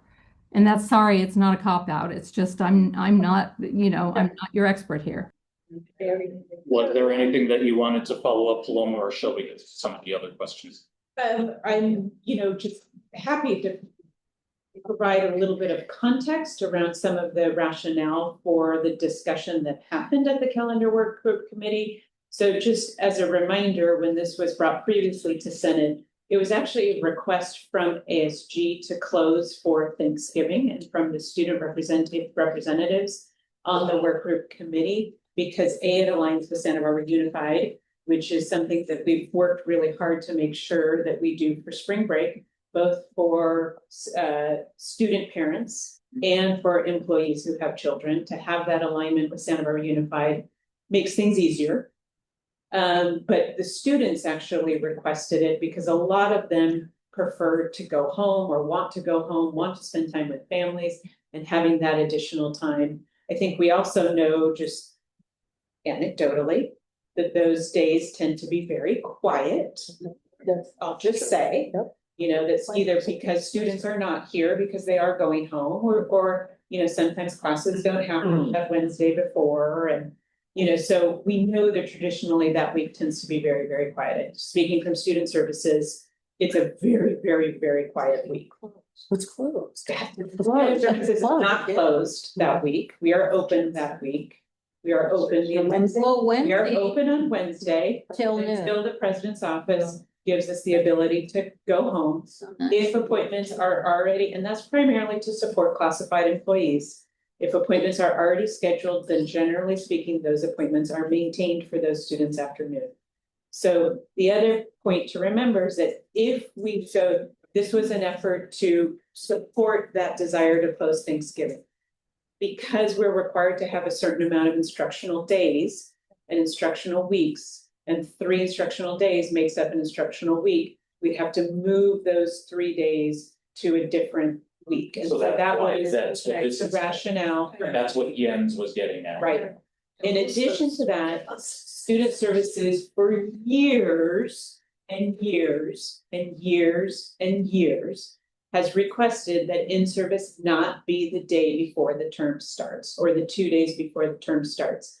That is the most unstudent friendly day to close the student services building and to have all staff and faculty at an in-service. So it was our request to move the in-service to the week prior so that we would not be closed to students the 2 days before the term starts. So that's why we had draft 2B. This is 2C. This is 2B. So this is 2B. This is 2C would have put those in-service dates just ahead of the proposed start. So the other part of the conversation is this leaves the winter intercession a little bit longer so that at a date in the future, there can be the conversation about winter intercession. The reason that there isn't the ability to have that conversation now is because if we were to implement a winter intercession, that would impact whether or not we can actually have a 10-week summer session, because you probably can't do both. You can't do a winter intercession and have a 10-week summer session. Something there has to give. So because of the timing of the dates, because you can't have a term end on a Friday and start on a Monday. And if we insert a winter intercession, it just really crunches everything down and keep a 10-week summer session. So that's a much larger discussion that needs to have about where some considerations could be made, looking at the calendar really holistically. This was just sort of like a step 1A to say, let's kind of leave the winter intercession longer to have that conversation about having a real winter intercession at some point in the future, because there seems to be a lot of momentum around that and a lot of benefits for students. You know, from student services perspective, we see both sides of that coin. It would be great for students. It would be incredibly difficult for staff who work in financial aid and admissions and records, probably for academic counseling as well, to have a winter intercession. So that's sort of some of the context about why this calendar sort of looks like it does. And, you know, I think previously, in terms of seeing various drafts, there was a draft that was presented before draft 1. This is draft 2, 2A, 2B, 2C now. That was basically what you're showing here, Josh, which is kind of rolling over the calendar as we've been doing before. So Yes, so Sorry, I we both represent the sciences, and thank you, Paloma, so much for that background and that context. And definitely like supporting the campus body and the student experience is the number one priority of why we're all here. But in terms of science lab instructions, right, like I know Matt jumped in here, teaching for biology, the second largest department on campus. they don't, a lot of the discipline-specific Monday-only labs don't have the option to really move some of their stuff virtually or do take-home assignments. And so the problem that we're foreseeing with the recommended calendar is it only gives us 13 Mondays in the fall and 13 Mondays in the spring. And so where some of these, like in the spring, we can have up to 15 Friday meetings, but only 13 Mondays or, so I just, and I'm just doing a quick count, maybe it's 14, but it just really does impact the Monday only offerings. And some of the disciplines in the science division can make up that extra Monday by doing some out of the box thinking and moving some content around and condensing two labs together and doing online instruction for the other two halves. But that's not true across all our discipline. And I know one of the things that we've been asking is like, what is the statistics of Monday only classes on campus? And I know it's not just the sciences, but the CTE programs like automotive tech have like big Monday only sections. And it just really does like taking away like 10% of the instruction of the class, and face-to-face meeting times is creates a big pedagogical disparity between students in our Tuesday, Wednesday courses and the Monday courses. And let you close it out on that. I support everything Stephanie says. I know who I represent. I can't support this calendar. What would be really helpful, the talking points you just talked through, are those bulleted, written down or something? They're in the academic calendar notes from the work group. Okay, so are they in the? Which I can make available to you. Make those available. So one of the Because- things, just really quickly, Yeah. one of the proposals was to copy what I think Pasadena College and Santa Monica College do. They actually end on a Monday to accommodate for those Monday classes. So other colleges are ending on Monday because of that very consideration. And Which it is hasn't, seen here and then, in May. and which I think is in this proposal, and then having finals be Tuesday, through Friday. And those colleges hasn't posed significant issues. So it's an attempt, it's not perfect. But it's an attempt to try to address that. So on that is in February, we have a Friday, Monday, the President Washington Lincoln's birthday, but only one of those looks like it has to be on that Friday. But the other, why can't it be Thursday? We actually looked that up. Legally, Title V requires that. We actually looked it up in the meeting that we're required to have it those days. That was actually decided by the chancellor's office. Not better. Chancellor's office, not federal.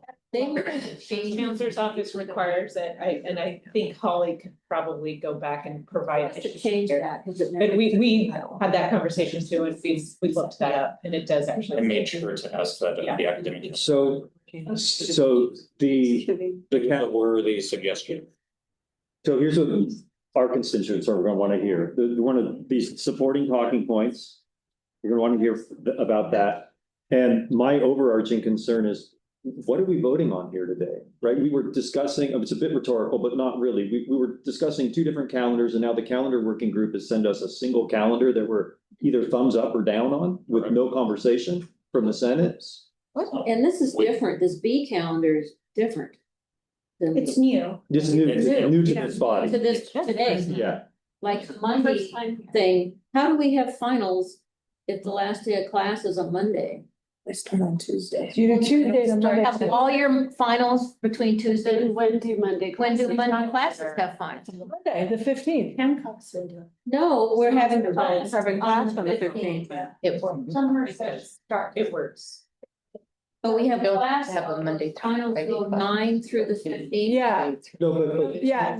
before we get back into the weeds, seriously, what is it that we're voting on here today? Or are we even voting yet? Just informational. So okay, this is the first time that's coming here. Yeah. So the academic calendar work group has put this to us. This is a recommended calendar. Okay. And the Senate has to vote on send it back or move it forward. So that's one. There are also several pieces to the configuration of this academic calendar that I think are also bringing back if we decide this doesn't move forward. There are some concerns about Thanksgiving week, about the start of the semester, about the start of the fall semester, about the start of the spring semester, and also the configuration of finals week. So those are four things that I think that we would have to discuss. Before we do that, however, Danielle, please. I'm just wondering, this is probably a question for Cornelia. Wake up. We start in service on the 12th. Does that extend our contract, the number of our contract days? Like, how does that get calculated? I would have to make a count, but it's, our contract days are 175. Okay. Just moves. Wherever we start, we need to end 175. But it just moves those two. Do they have to be consecutive days? Well, that's the thing. I think that's the question, because we're used to being consecutive, where we'd be on contract 12 and 13, off contract 16, 17, on contract, and I don't know if that matters. Does it matter that we're off? Because technically, we wouldn't be on contract until school starts, but we'd have in service on Thursday, Friday. And then be off contract. Right. I can't guarantee you that needs to be negotiated. Oh, God. It does need. Yeah, I mean, this is a significant, would be a significant impact. Because we've never had a Big gap. condition. We've always Right. gone straight through. Yeah, I we would negotiate But impact. technically, Cornelia, are you on contract or the flex days, or are they required flex days outside of? No, we're on contract. We have to, yeah, we're on contract. Yeah, We're required. Alright, flex days, but technically. No, not flex. Their contract, ours, not in service. Right. That's a- For example, I'm not sure if we have any new faculty here. The first day of the If you have any new faculty here, but when I got hired, my contract, when I got hired was on that Thursday. That in-service day is your first day of your It's contract. your contract. Yeah. Well, you are higher than I. Yeah, but that's the first day. Oh, I first. We have on service. Paloma, I mean, we Paloma, you and I are on the academic calendar work group. figure out. There is, since the word contract came up, I did have a follow-up question. I don't know if we actually addressed this at the academic calendar work group. When we're taking a look at these days here, it says college closed, they're greened out, just like we normally see on the calendar. Does that mean the entire campus is closed? Or That would be the proposal, so it's something that it has to be negotiated with CSEA as well. Oh, geez. If that, So it's not like spring break. Because spring break, the college is open, all classified staff are working, student services is open.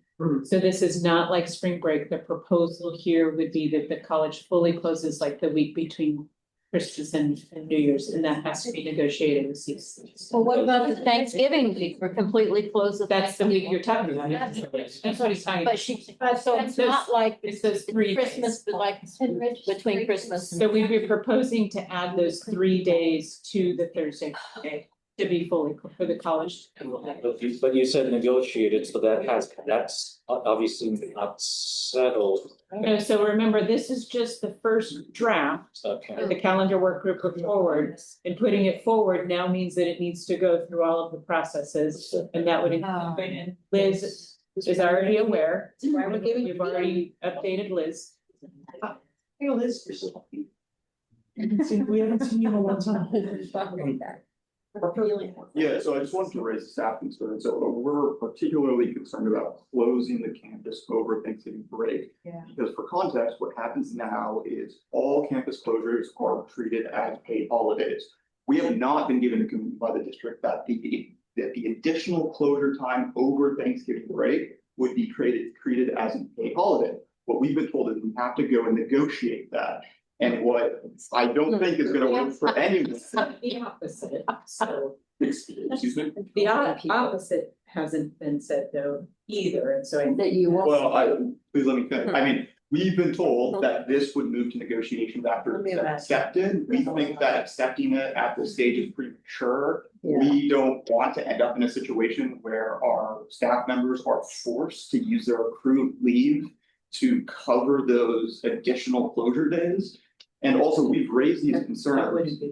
It could be the case. It depends how the negotiation wins. And if we accept it today, the leverage changes because once something has been accepted by the academic senate, it really changes the negotiations. And I think that there's an opportunity here to take this back, try to smooth it out, so we don't have to create avoidable issues and negotiations later for the staff.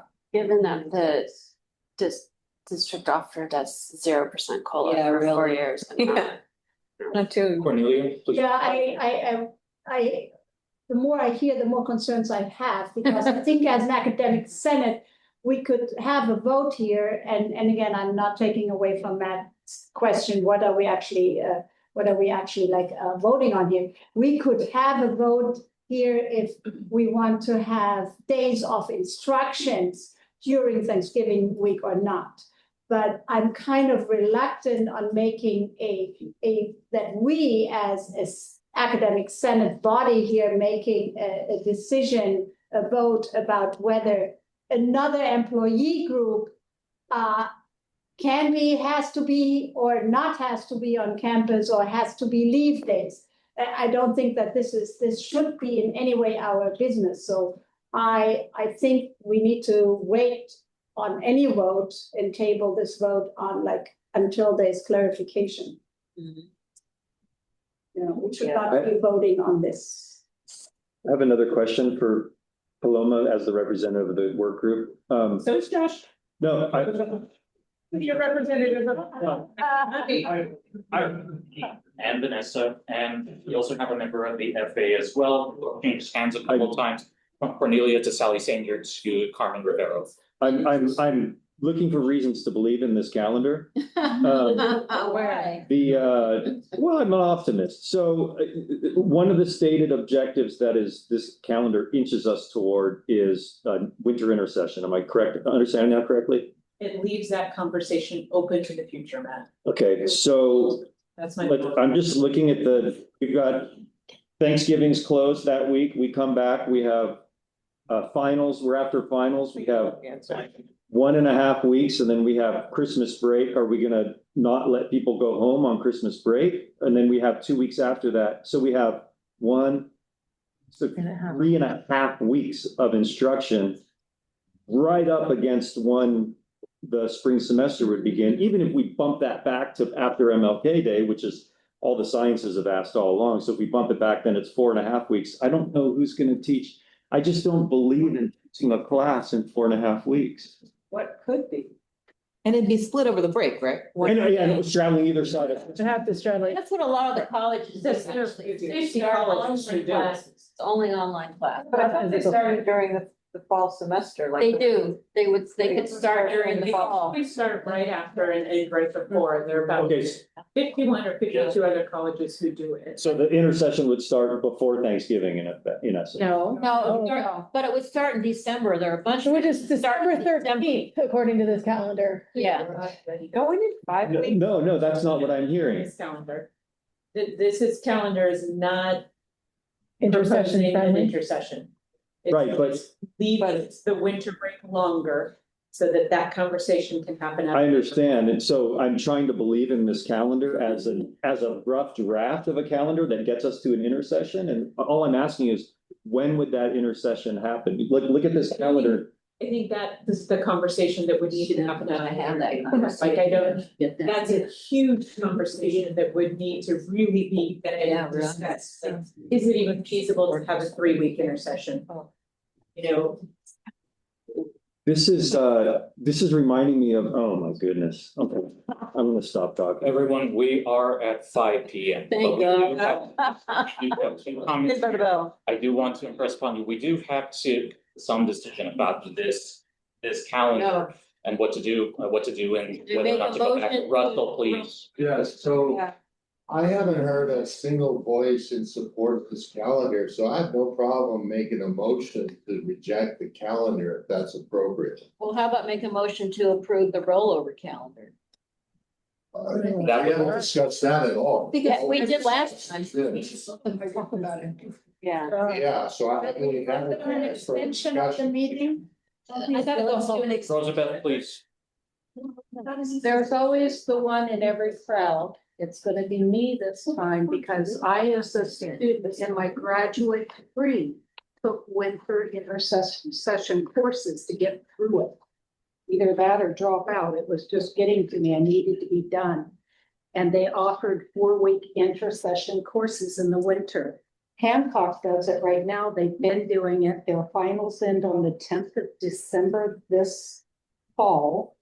And the winter session starts on the 14th of December. It's a 4-week program.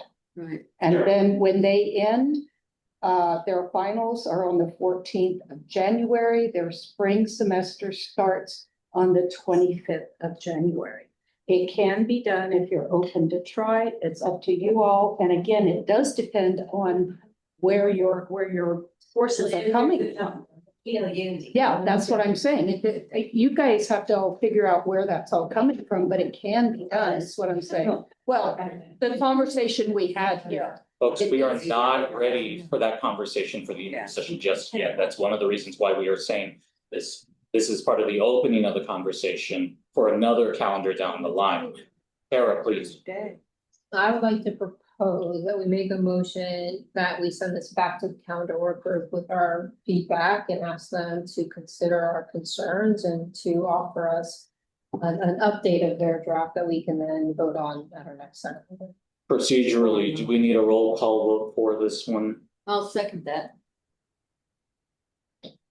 I think it's pretty unanimous in the room, except maybe for our wonderful VP Arnold, who's supporting her staff. And the work group. And students. We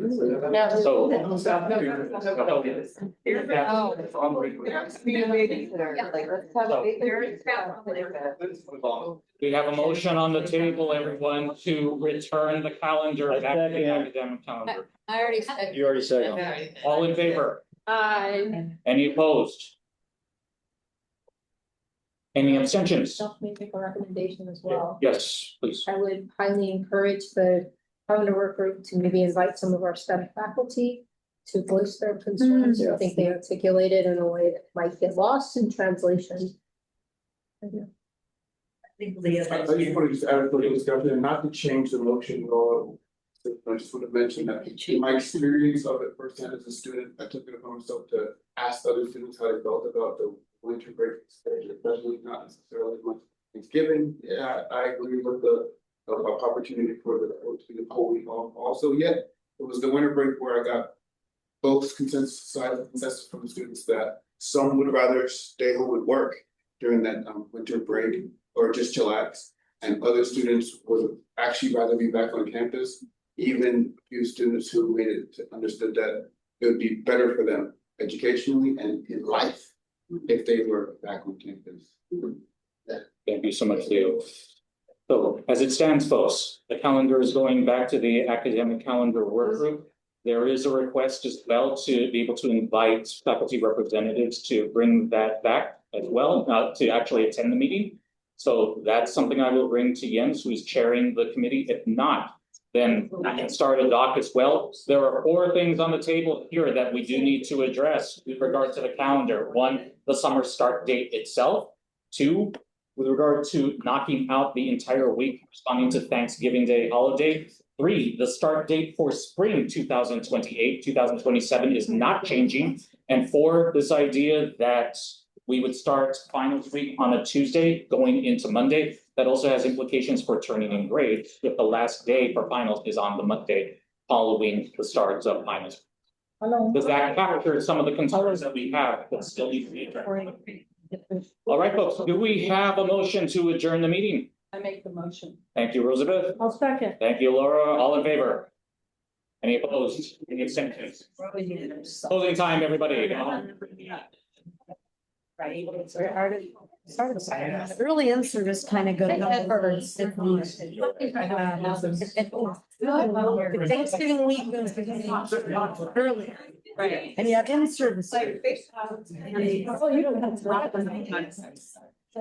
Some contracts. Kind of like that.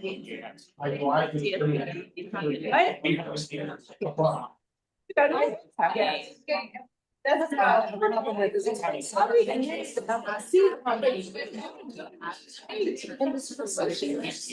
think it's negotiated, but you saying you're so badly, I can tell you, I started, but they don't want to.